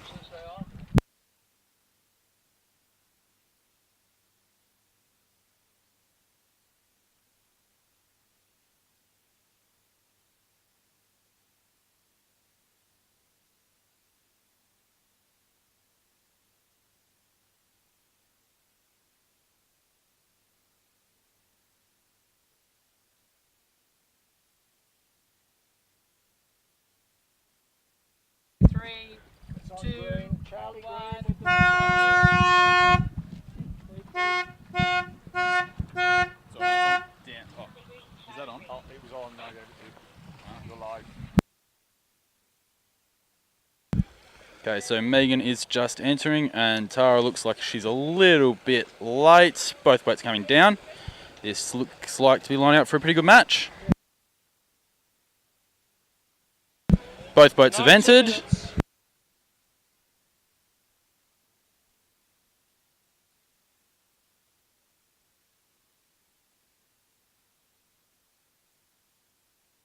We got a Yankee on yellow. Let's see what the umpires say for that one. Penalty on blue. That's penalty on Tara's team.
Five, four, three, two, one.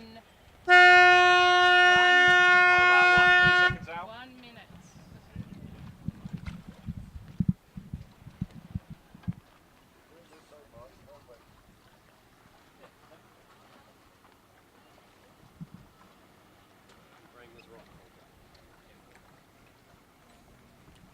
green was good.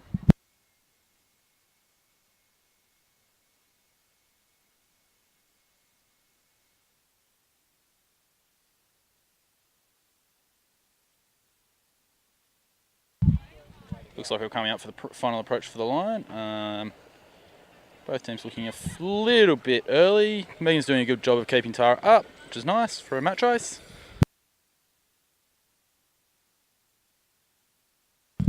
Both boats definitely early here. 5, 4, 3, 2, 1. And another hoot.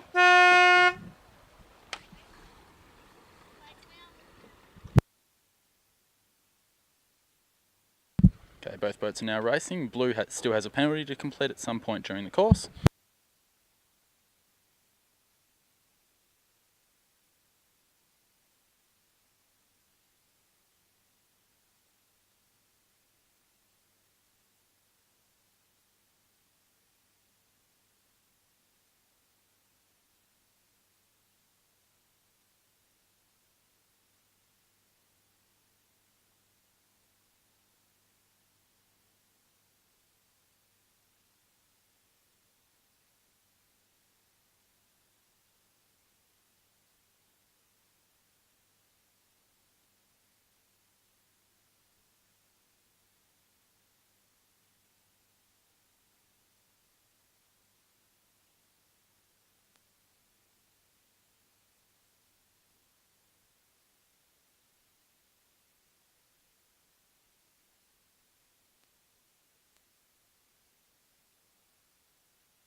And looking up the course, they had a bit of a light patch there, but now that looks like they're going into a little bit more pressure. Megan on boat 3 looks like she's extended a little bit and going to increasing pressure there now. And Tara on boat 4, blue boat, still is carrying a penalty.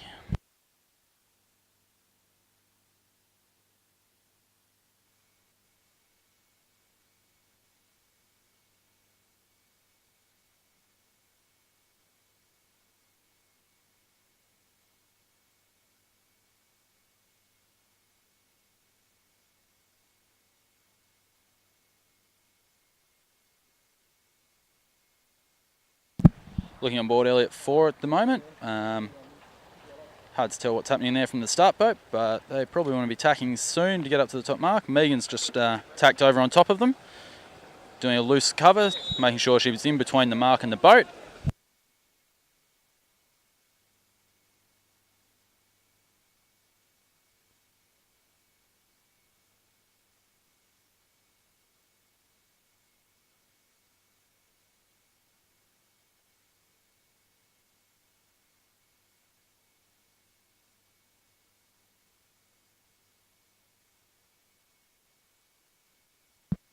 Okay, still on board Elliot 4, looking out at the right hand side of the screen. Elliot 3's just tacked out, looking like they're on lay to the top mark.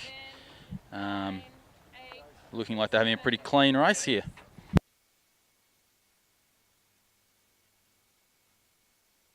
And Elliot 3 going around the mark now, putting their kite up and coming down for the first downwind leg.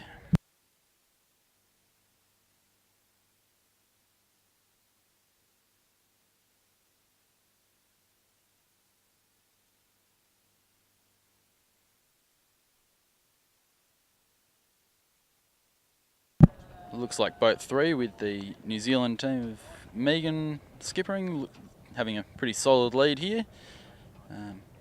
Well and truly on the downwind and going out to lay by the look of things.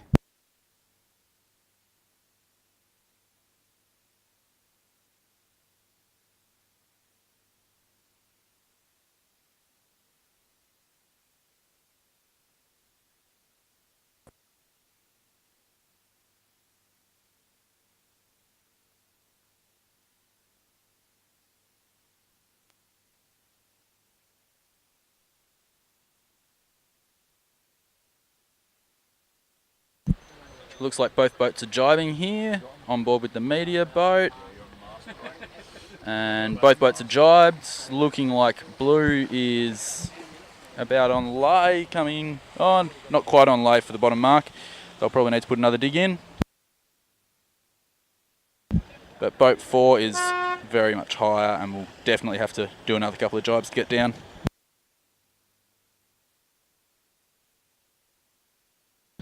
Looking like boat 3 is a little bit faster than boat 4, so hopefully extending the lead they've already got, if you're in favour of the Kiwis.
Match that's coming downwind now. Match 1 of the semi-finals, Megan and Tara. Looks like Tara's gained a little bit here. Both boats coming down on port to get to the bottom mark. Both boats similar speed and similar height.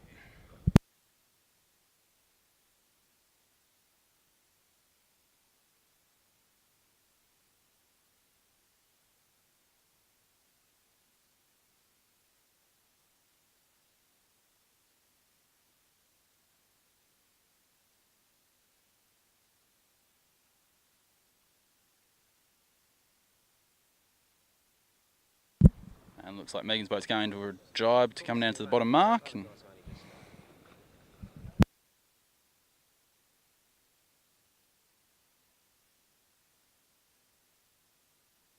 looks like pretty light pressure the whole way across the course. So keeping an eye on boat speed's going to be really important for both these matches that are racing at the moment.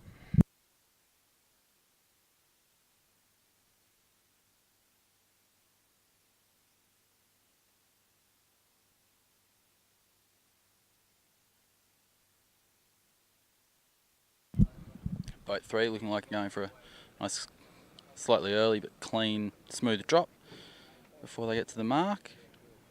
Trying to eliminate any margin for error.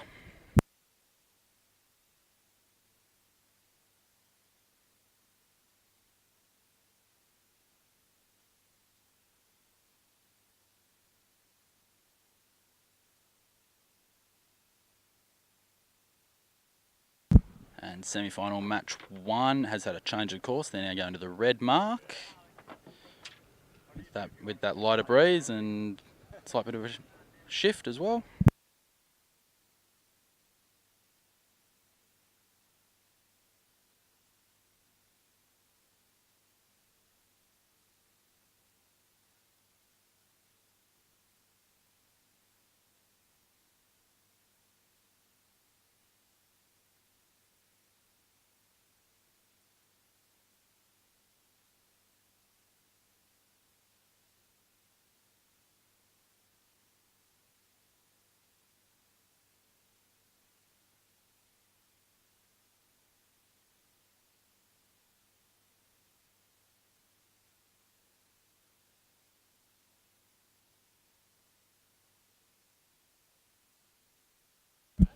Both boats in match 1 looking pretty slow here. Megan already on the upwind and Tara just coming up to the mark rounding.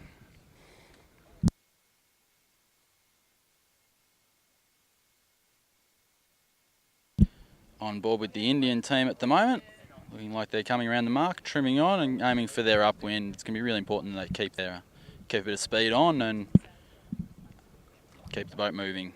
Try and gain on Megan.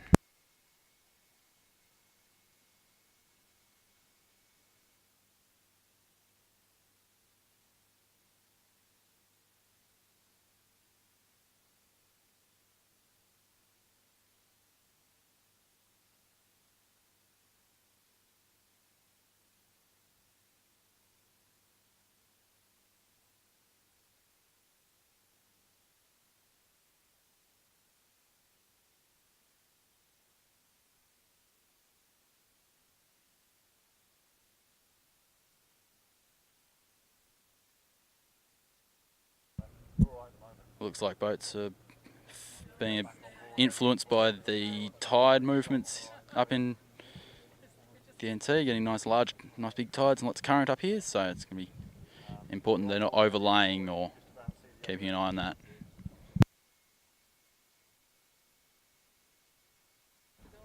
On board with Elliot 4 at the moment. You can probably see the yellow spinnaker coming down. That's boat number 2 with James Hodgson on board.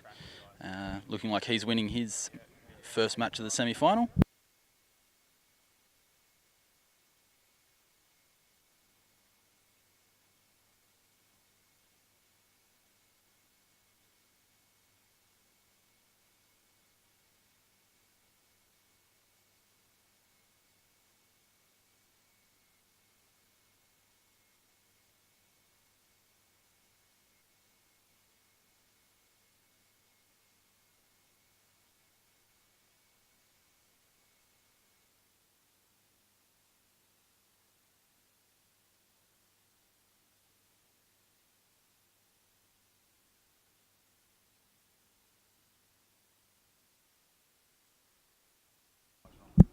Looking up the course at the moment with on the start boat mast camera, looks like both boats are pointing fairly different directions.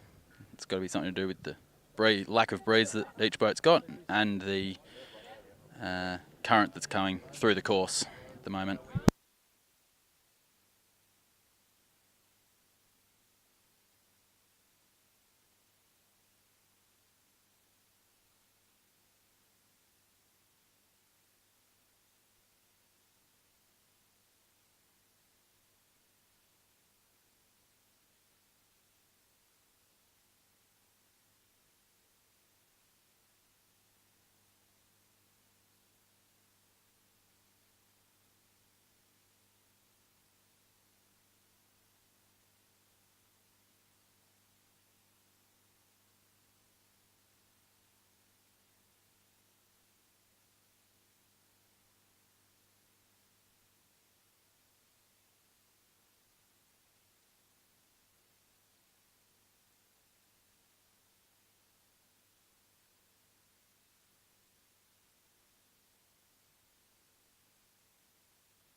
So it looks like boat 3 is just going around the mark for the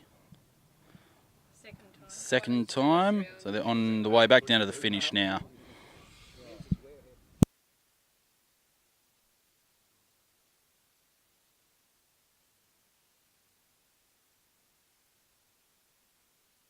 Looking up the course, Megan's just gone around the mark. Tara's still not quite there, and I think Tara, boat blue, is still carrying a penalty.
Looks like Tara on Elliot 4 has just gained a fair bit out of maybe doing an early jibe and staying more in the centre of the course than Megan did, but Tara is still carrying a penalty. So it's going to be an interesting finish coming up in a couple of minutes.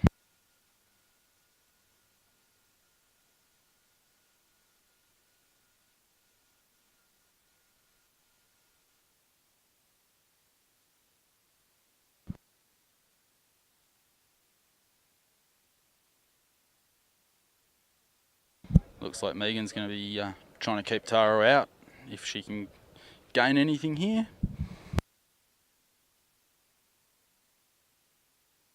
Looking at both boats here, looks like number 4 is quite a bit lower than boat 3 and with similar sort of pace. But again, boat 4, Tara, still has a penalty. Is still carrying a penalty.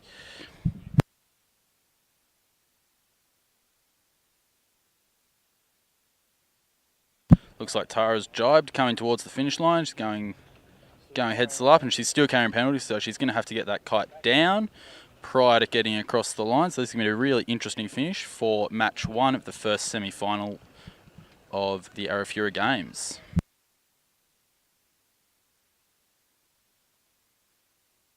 Looking like they're going for a kite drop just before the line here, hoping to wipe the penalty before they cross.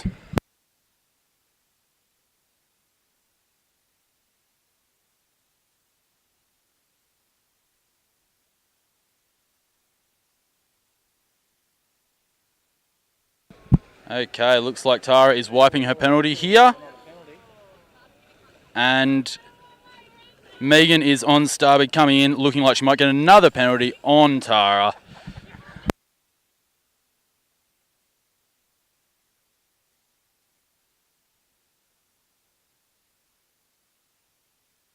Missed the call on the start boat.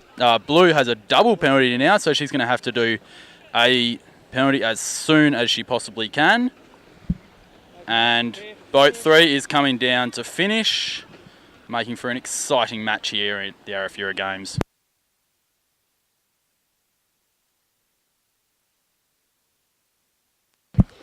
And yellow boat, Megan from New Zealand, has crossed the line, winning the first match of her line-up against the Indian team.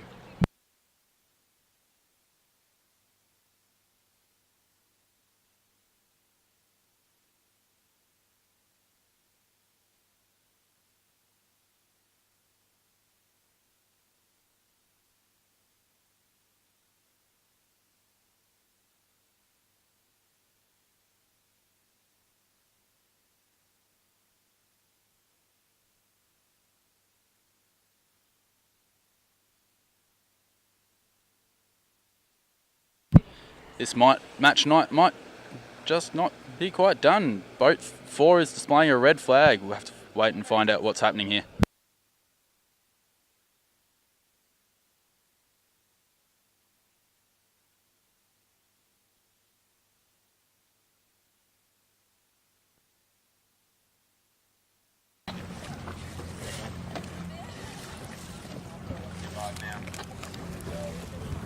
Alright, we're live here on Facebook and YouTube. What a finish that was! Yeah, so stressful. A lot more stressful than I think we hoped. Yeah. Did you have a backup plan there at all? Looking on that last little downwind when you had them out on the corner. I think we kind of expected to be sailing a bit faster. I think they got a nice cup, managed to get through to the finish, and we thought the penalty turn would take them a lot longer being so lighter. I think we sort of stalled out and didn't get to the finish as fast as we thought we would. It was an excellent race. That one nicely finished off. What do you think of next race? What are the conditions like out here at the moment? A bit shy, quite shifty, yeah. Right, Shifts to make a big difference, I think. The current coming much into play, or? Yeah, No. definitely. With the ley lines and stuff. Pretty key. Oh well, best of luck in the next race. Thank you.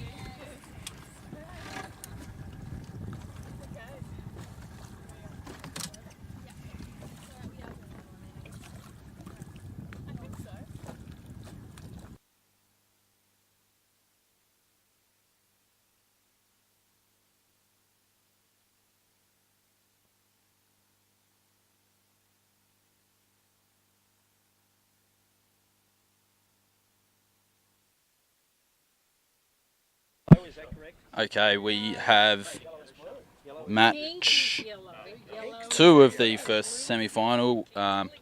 James and Bryson coming downwind for a finish now. Looking like the blue entry, James, with the yellow spinnakers coming in for the win. Okay, they're jibing now. Coming in nicely for the finish. Yellow boat is still carrying a penalty from the start.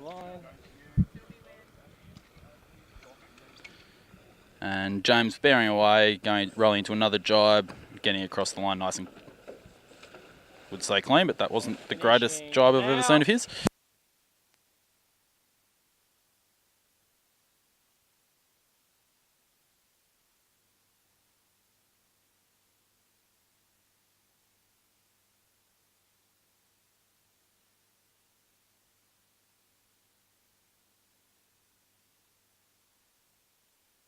And now we've got match 2 of the first semi-final. Second boat coming down to finish, which is Bryson with the ADF Sailing and the pink spinnaker.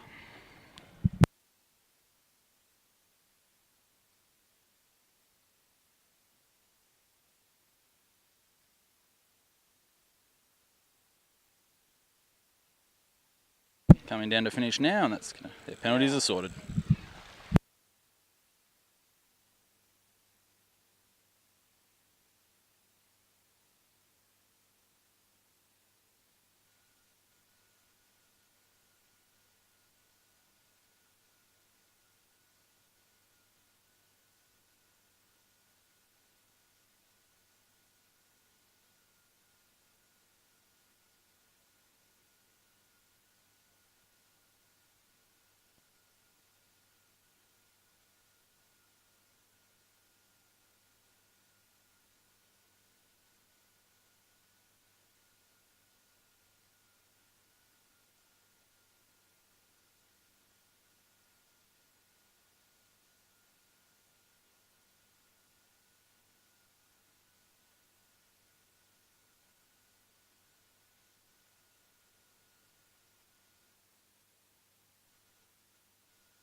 So they're all they're all racing best of 5.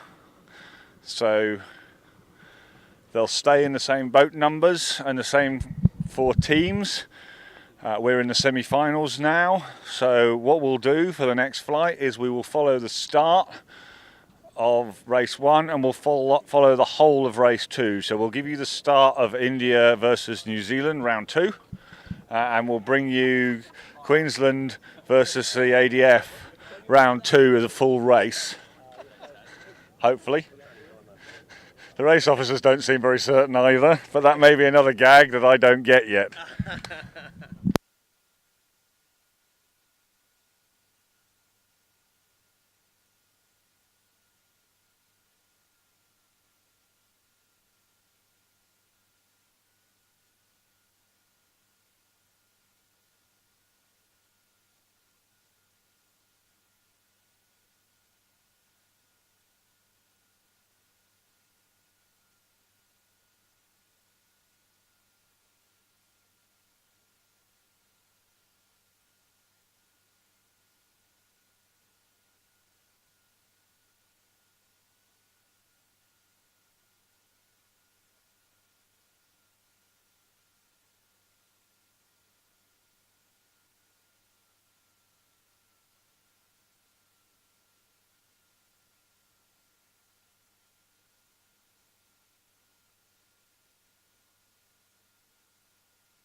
Looking up at the course at the moment, looks like we're trying to do a bit of a reset of things. Breeze has swung around, and hopefully this pressure will stay in for a little while. So teams are going to have to play around for a bit and see what's going on. Joe, what are your takes on the first match of the semi-finals? Hello, this is Joe from Singapore, helping Tom to commentate on the match racing in the Arafura Games. The first match was, wow, it was so one-sided. I mean, so many penalties were imposed on the weaker teams. It was it's quite a wipeout actually. What do you think, Tom? I think the girls' team, there were a number of penalties, but I think Tara sailed really well and came back towards the end, but didn't quite wipe the penalty in the probably correct manner, and made it. Another couple of penalties landed on her. But I think she sailed really well and came back from what was quite a lead by the New Zealand team. What about Bryson and James Hodgson? What are your thoughts there, Joe? Yeah, you're right, Tom. The Tara did come back in a big way. And the first, was it the first or second match between Bryson and James? That was a huge separation between those two teams, and James just won by such a convincing margin. Yeah, I think James has done a lot of sailing in the boats and sailed really well in that race, and was fairly knew what he wanted to do and had a goal on the start line, and sailed the start and controlled the whole race pretty nicely. Good luck to the teams in the next match.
Okay, so the F flag has just gone up, so that's 7 minutes to the start for the first match of Flight 2 of the semi-finals, which is, again, Boat 4 being Megan from New Zealand, and Boat 3 being Tara with her international team, Indian skipper and Australian crew.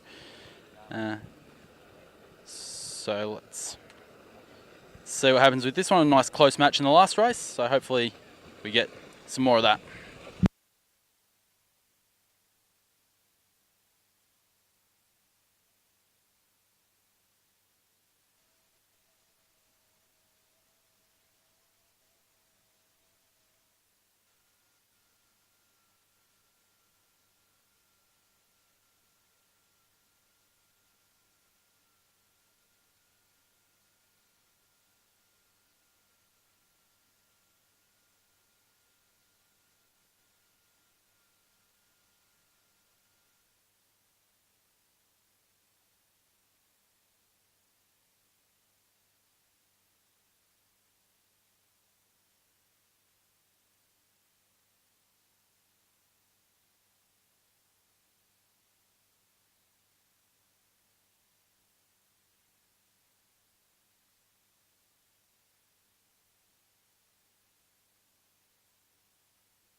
Six, 5, 4, 3, 2, 1, 5.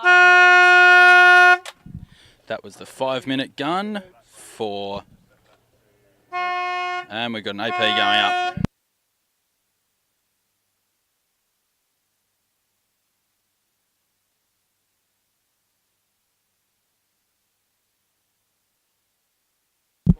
So the start line course wasn't quite set correctly there, so we've gone AP for the moment, reset things, and then get back into match 1 of Flight 2.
looking at the boat sailing around now, it's a pretty light breeze, and the breeze that we had coming off land earlier is starting to die out, and we've got a sea breeze looking over our shoulder coming in.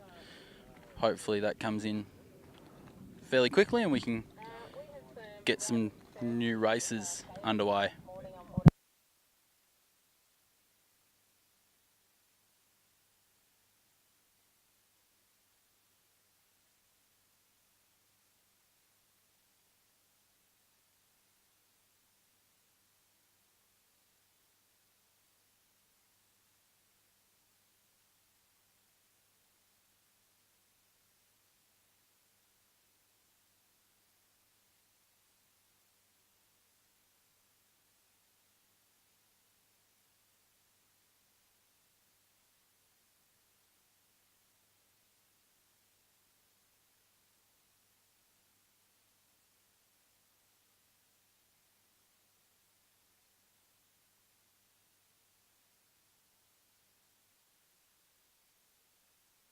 So looking out towards the sea at the moment, the sea breeze is moving in fairly smoothly, which will be good. We can get racing underway once that hits.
Yeah, so that's the leaderboard on the left. We've had one go at the semi-finals, which is Bryson and James Hodgson having a best of 3. I said it was best of 5 earlier. I didn't have this up on the screen. And then it'll be Megan from New Zealand versus Tara from India. Another best of 3. We've just had a wind change. We're sort of waiting for the northerly, so the afternoon sea breeze appears to be arriving. We've got a little bit of rain down the track. Sorry, I will speak southerner. The track is the one road out of town, also known as the Stuart Highway. Yeah, a bit further down the track. We've got a bit of rain inland, but we're all right here. It's cloudy and overcast. We've got a steady breeze from the north at the moment. We're hoping to get racing back underway fairly soon. You can see the ones we had just before the breeze died out before lunch, the 7th and 8th and the 6th, 5th and 6th places are now all decided. You can get all these results on dwnsail.com.au and on they go out on Twitter live, so if you subscribe to Darwin Sail Club on Twitter, you'll get all the results sent to you immediately. If you subscribe to our YouTube channel, you'll see the links for tomorrow's video and the links to yesterday and the previous day's live streams.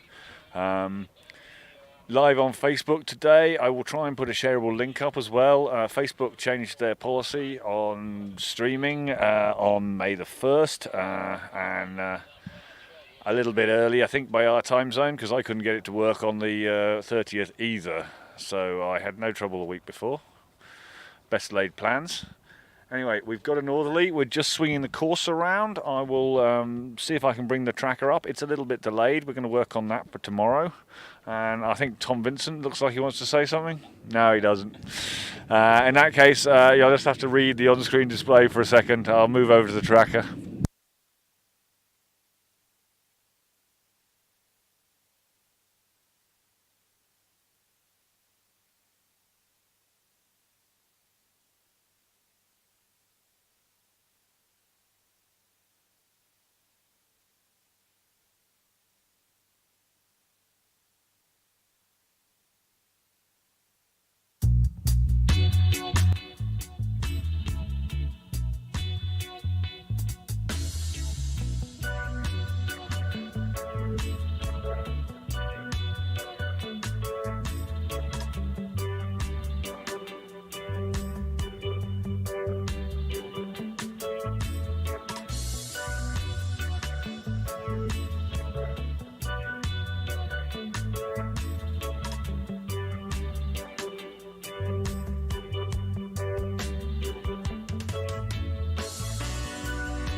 So we're looking at our spectator boat there, the Tom Laren pearl boat originally.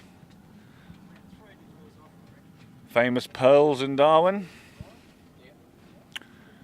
Just finishing getting the course set up. The good news is with wind and tide it's going to be much more forgiving on our camera angle. However, when this breeze settles down, we are going to get a bit more swell coming into the bay because it's instead of coming off the land as it has been this morning. So we've got a few of the former teams up here. Tom Vincent from the New South Wales team was doing some commentary there for you in the last race. We've got Singapore Joe on board. Hope he doesn't mind being called that. So the wind's filled in and the Kiwis just passed behind us there.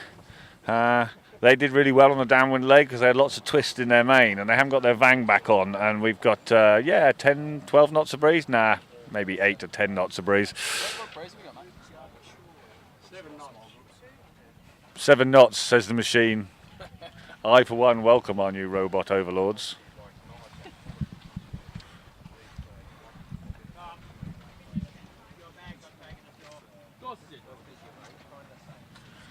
So we've got a lot of action here.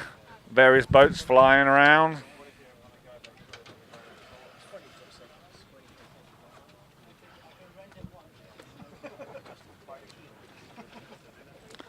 Everyone's getting back into the breeze. The race officers are, well, Ed was literally pulling his beard, which is probably a mannerism he doesn't know about.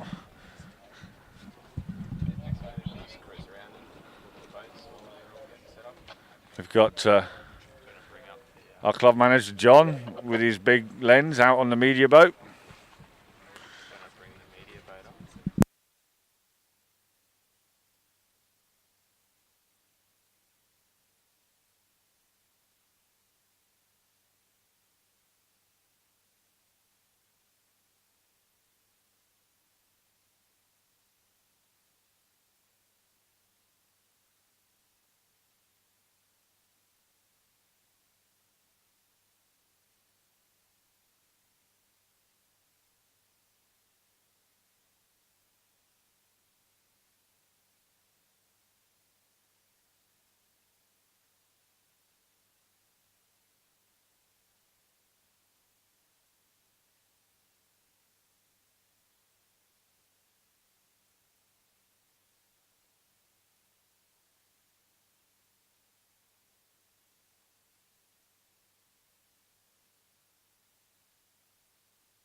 So we're on board with the ADF here. I'm told they normally sail in Lake Burley Griffin in Canberra, so we can't think we can blame them for dipping their toes in our pleasant tropical waters. Word for the lawyers before we lose one. Should be alright. Two taxi ups, wait, done.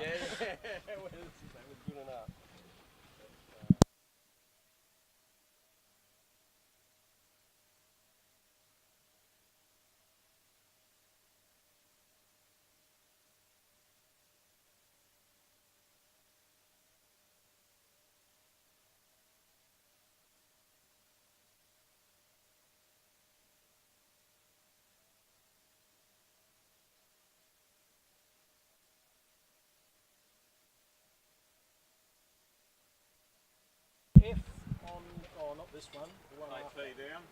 F at 14:38. Next F up. AP down first. Or AP down on this one. Okay. Now, Yeah, just do it. So the AP's coming down. F on the next. So if you're looking at my little holding page left over from one of last year's regattas, that red and white streamer coming off the back of the committee boat on the left of shot, that's the AP flag or answering pennant. That means postponed. Usually you bring it down 1 minute before you're going to start the next sequence of races. And the race officer just shushed me for knowing too much and sharing secrets of the committee boat. Sounds like a TV song. I've been sailing for many, many years, and I have never met three competitors who can agree on which way the timing sequence was wrong, but they will all tell you that it was wrong. 4, 3, 2, 1, boat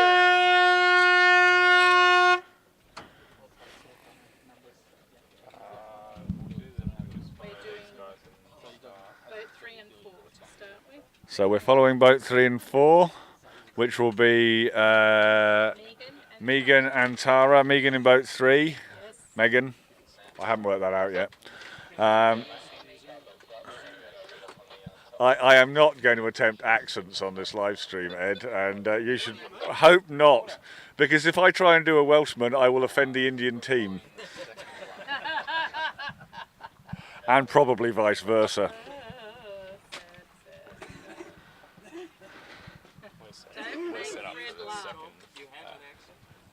I have an accent, yes, I speak the Queen's English. Learned from the BBC before I was born. 5, 4, 3, 2, 1, 0. 6 minutes. So I've picked up a wide variety of sailing slang from many countries.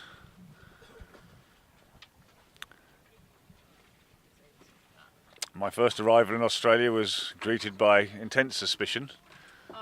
We didn't know at the time, but we were sailing a ketch-rigged 1935 Swedish wooden boat with quite small sails. Having been to Indonesia a few times, I can say it looked very similar to the sort of boats Operation Sovereign Border usually has an eye on. Only this one was Swedish. 10,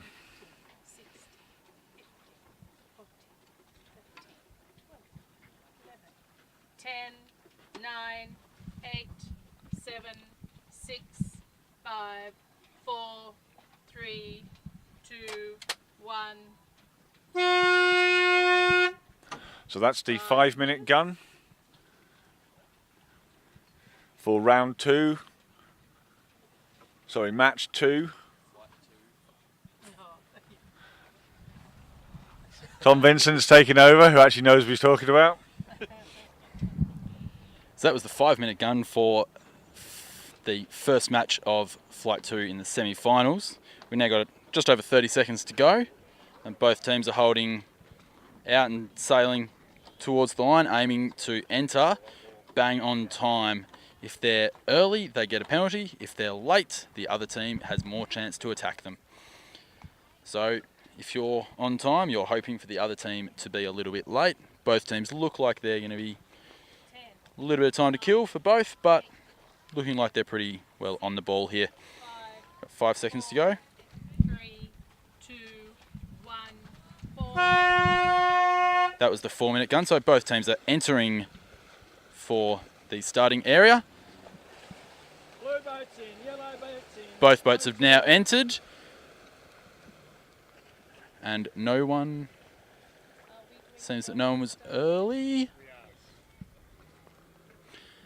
We've got the Indian team attacking the New Zealand team here. So Joe, if you're the Indian team, what would you be doing? I think the Indian team has got the leeward position. So they're trying to hook the stern, the starboard stern of the Kiwi team right now. Well, Tom, I noticed there's been like a change in direction of the wind. Could you, from the last race, could you give me an update of what has happened? Yeah, so in the last race we had a bit of a land breeze, so breeze was coming off Mindle Beach sort of area, and now we've had the breeze swing around about 180 degrees to be a nice afternoon sea breeze that we often get up here at this sort of time of the day. Looks like we're splitting around the boat here. We've got boat 3 coming above the start boat, and boat 4, the Indians, have gone below. Looks like the New Zealanders are bearing away, trying to get down towards the Indians and get a piece of them.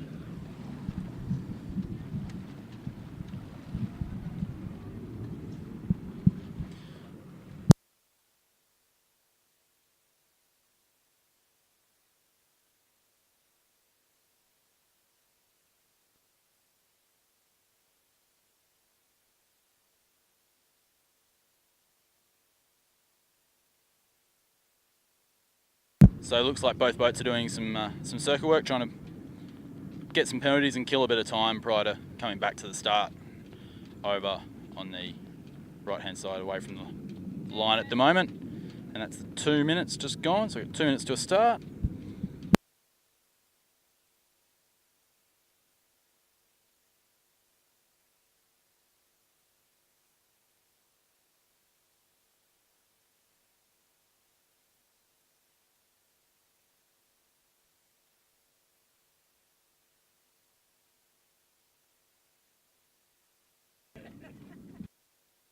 So we've got 1.5 minutes to go to the start.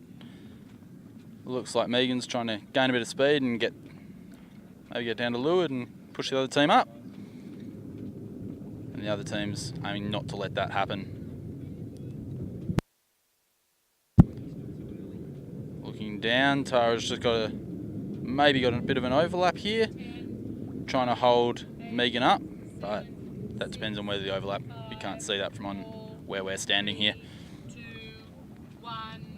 That's the 1 minute gun. So we've got a minute to go. Both boats probably a bit closer to the line than that.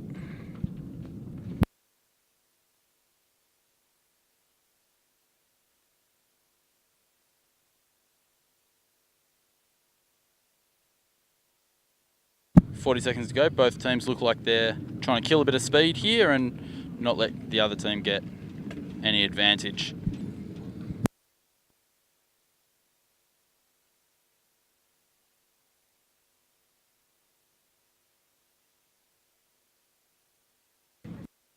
Both teams look like they're trimming on.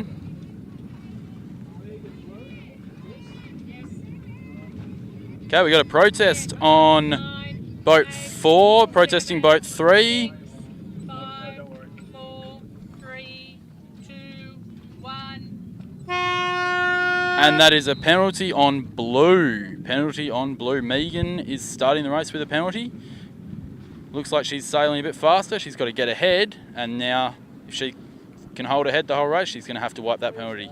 She can do this any time through the race course.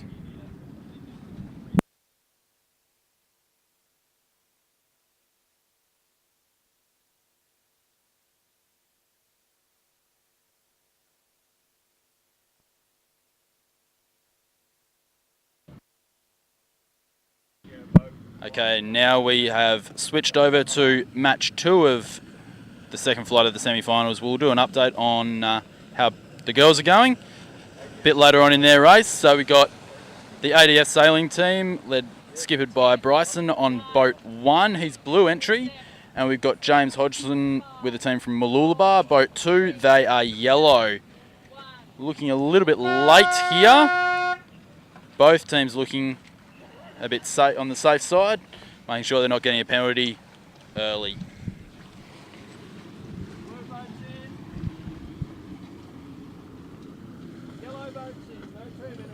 Both boats have now entered. James is aiming at boat 1. Done a bit of a dip.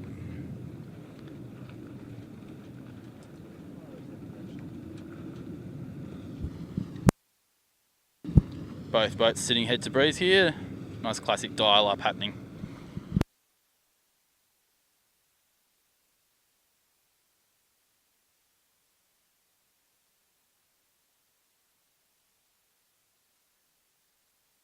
So Joe, if you're Bryson, what would you be doing here?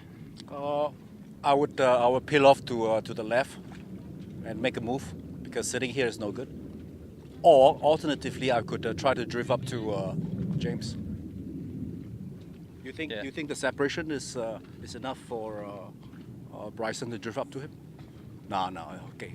No, it looks like James is falling out onto port and probably aiming to build a bit of speed here and go around at Bryson again.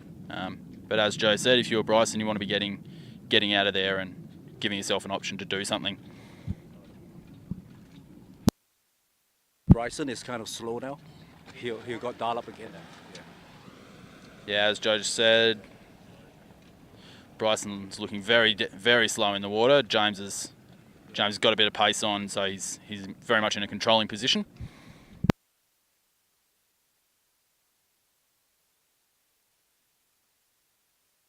Looking down the line here, Bryson's now managed to get a bit of speed on. James is on the hunt.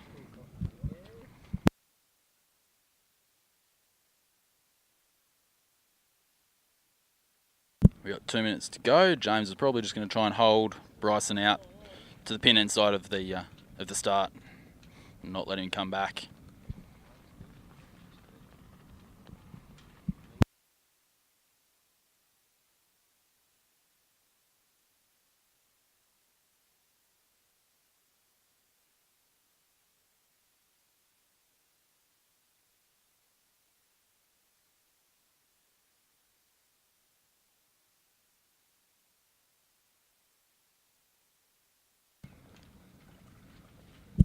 Both boats 1 and 2 looking pretty slow here. James probably still in a controlling position. Coming down towards Bryson here. 9, 8, Oh. 7.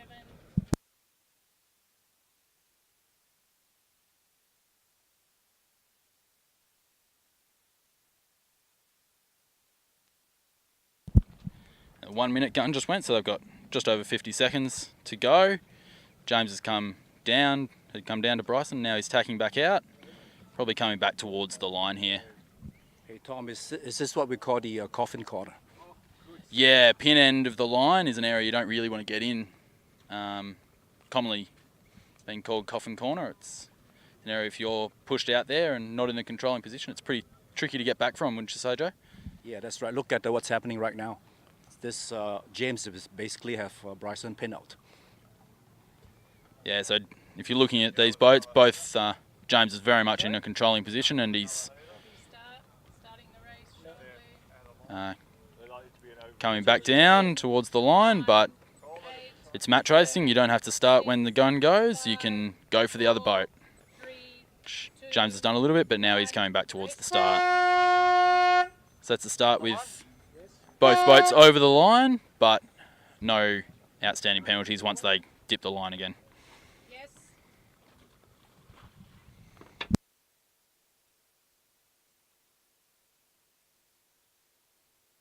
I called it the round 1 to James.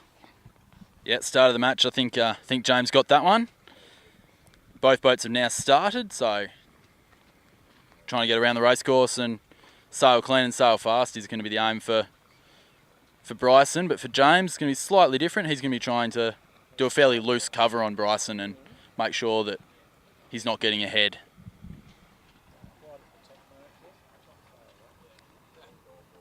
Okay, both boats have done a bit of attack here. Bryson was the first to go, but as we said, James is probably looking for a bit of a loose cover, making sure that they're not going to gain too much.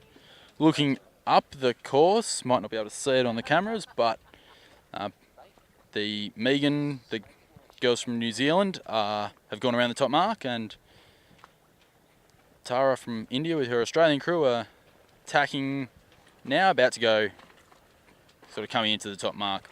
Megan's got a pretty good lead here, but she does still have a penalty looking at the umpire boat. There's a flag flying, so that's probably hers.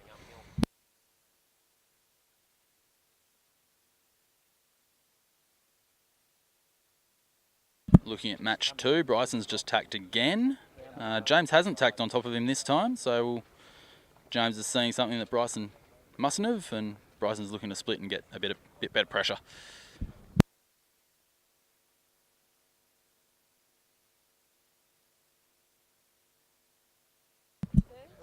So this second match of the flight is going to be our last match for the day. So we'll be logging off after this one, but looking like they could be 2 interesting matches, or not. We'll see what happens when they get round marks.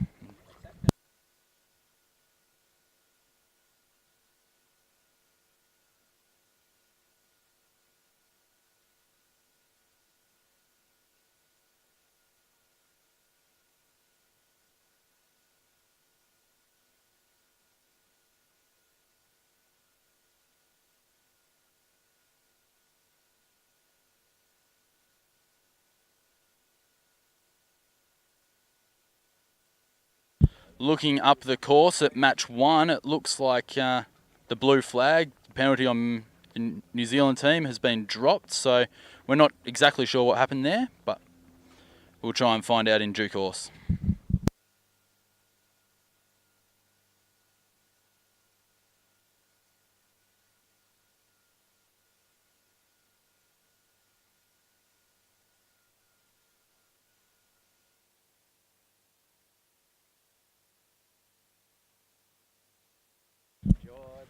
just going to check with the umpires here shortly about what happened in match 1 for the penalty to seemingly come down.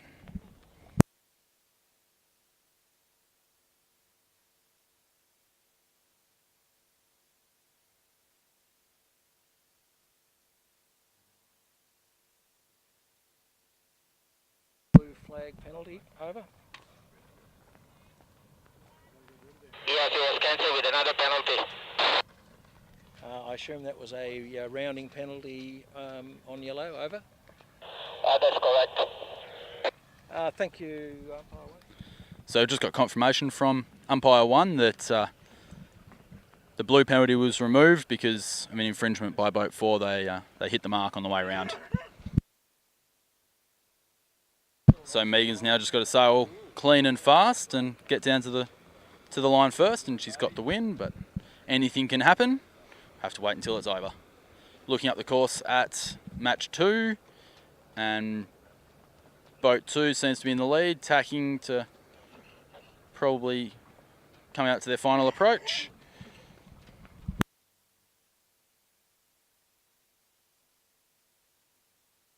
So looking at the top mark and boat 2 here, James looks like he's got a pretty reasonable lead on Bryson and boat 1.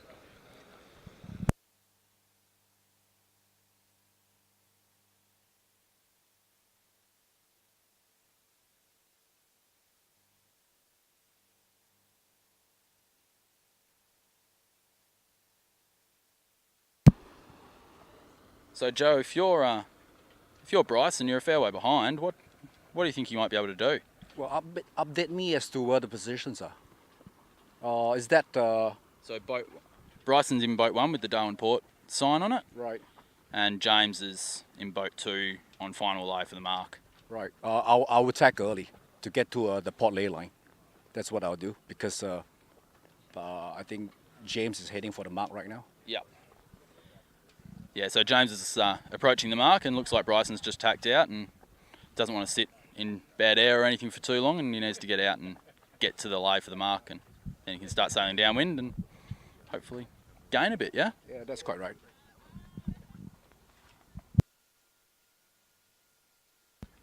James is on the first downwind leg of his second match against Bryson for the semi-finals, and kites up. Breeze looks like it's might have backed off just a little bit from what we had when the sea breeze first started, but this is probably the pressure that we're going to have most of the rest of the afternoon.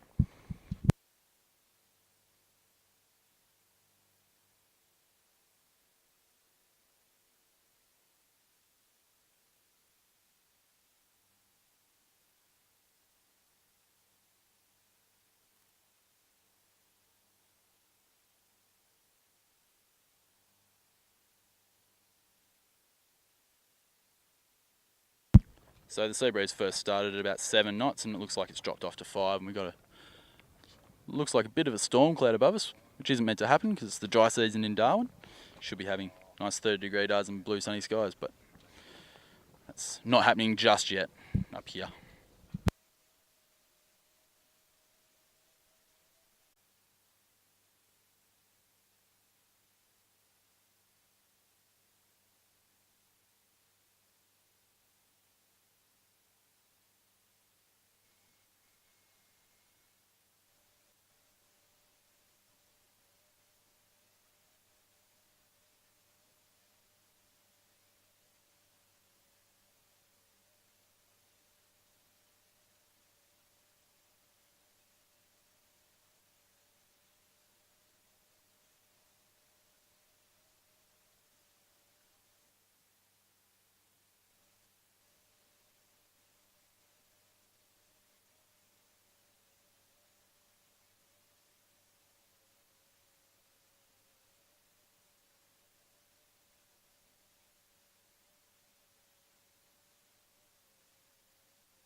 So it's still on board with Elliot 1 here, coming downwind. Elliot 2 with James has just gone around the mark with a pretty clean rounding, and now he's working on his upwind upwind speed and making sure that Bryson doesn't gain too much, if at all.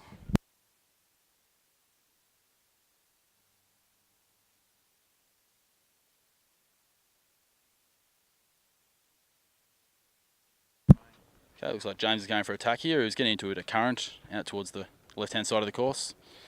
So he's probably trying to avoid a bit of that and get into, looks like a bit more breeze coming down.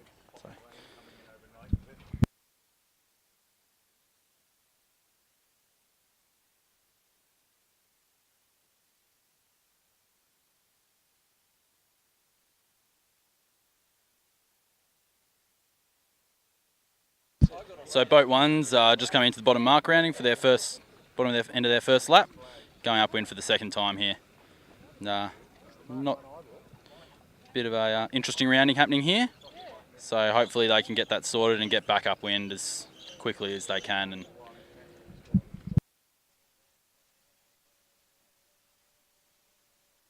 okay, so I've got get back on board one here, and looks like their kite's a bit clean, a bit packed up now, but wasn't the smoothest of drops. So what colour's blue?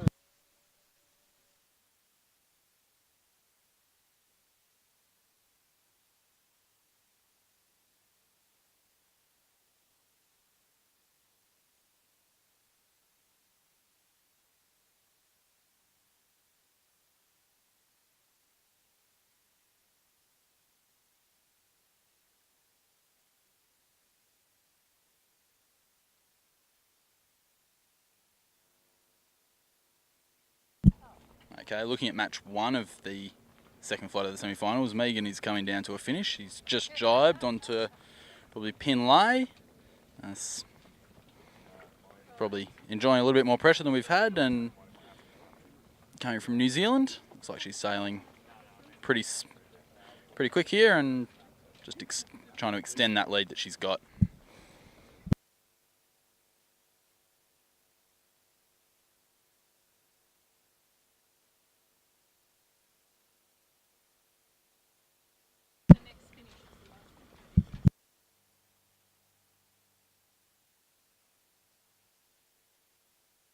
Okay, so it looks like New Zealand, Megan skippering boat number 3, coming across for the finish. So they've dropped their spinnaker and packed their boat up and go home. We've got AP over A.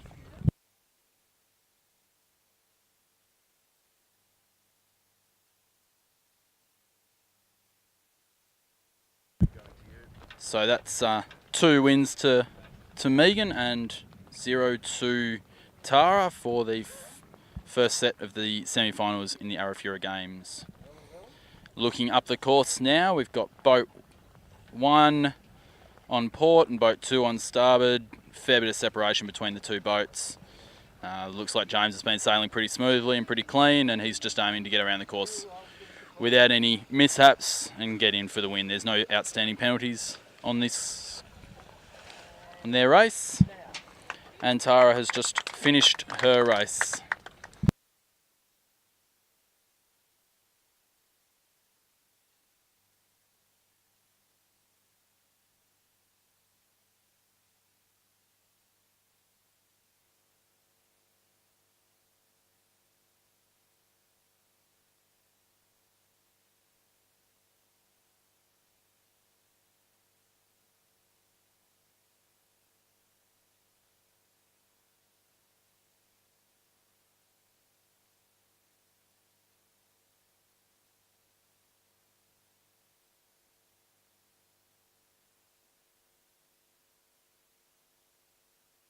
Okay, looking at the yellow spinnaker's just hoisted.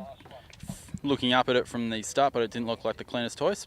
But looks like they're moving now, and they're well ahead and just aiming to get down to the bottom mark without any major problems.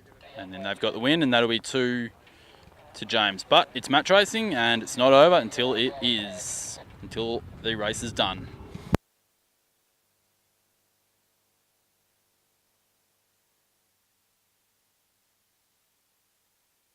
Also looking up at the course at the moment, looks like this storm cloud that we noticed before, it has got a bit of rain in it, and temperature has just dropped up here in tropical northern Australia, which is a nice cool change for a lot of the southerners that are up racing at the moment.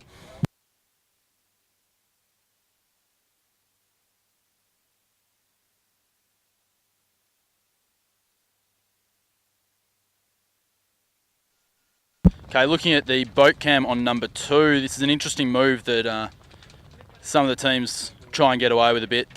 Often doesn't work. It's, they've goose winged the spinnaker out and sails on opposite sides. Tends not to work in light pressure, but we've got enough breeze for it to be working at the moment. It really adds to their depth, and they can sail almost dead downwind with that setup. But they've just jied their main back over, basically aiming at the start boat right now.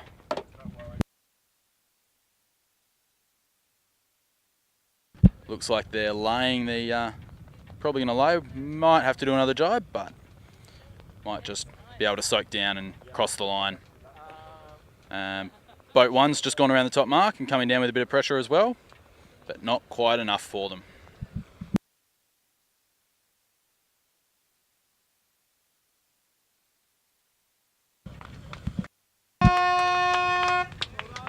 And that's James crossing the line to win match 2 of flight 2 of the semi-finals. So that's 2 wins to him and 2 wins to Megan in their individual matches.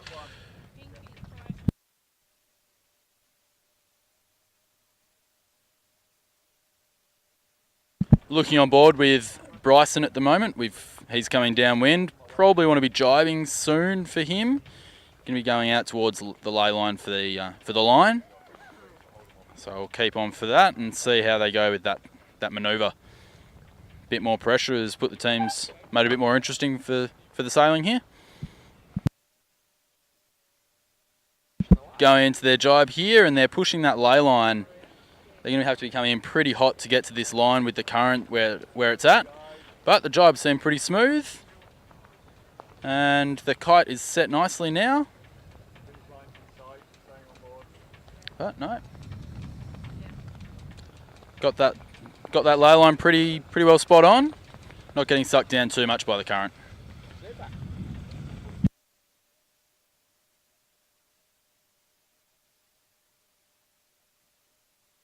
And that's Bryson finishing match 2, flight 2.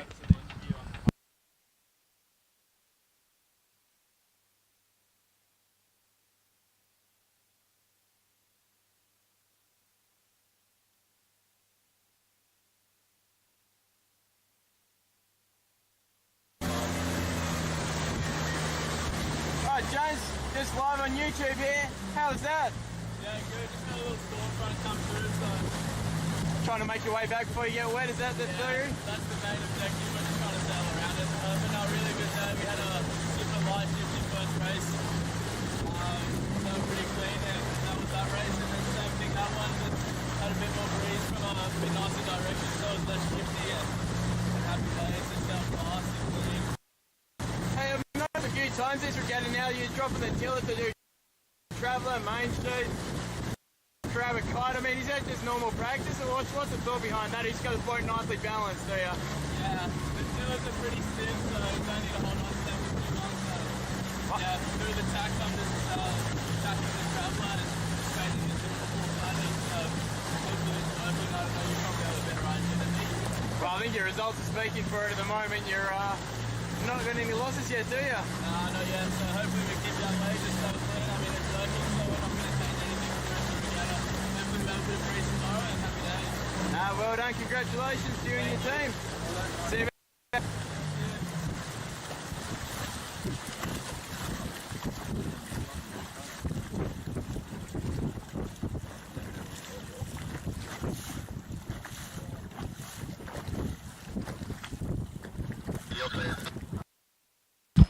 Right, guys, we're going to have to kill this live stream almost instantly.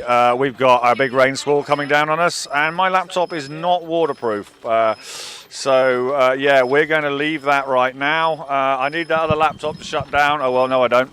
Yeah, right, we're going to just stop streaming and hope that YouTube notices. We'll see you all tomorrow. Yeah, that's all good.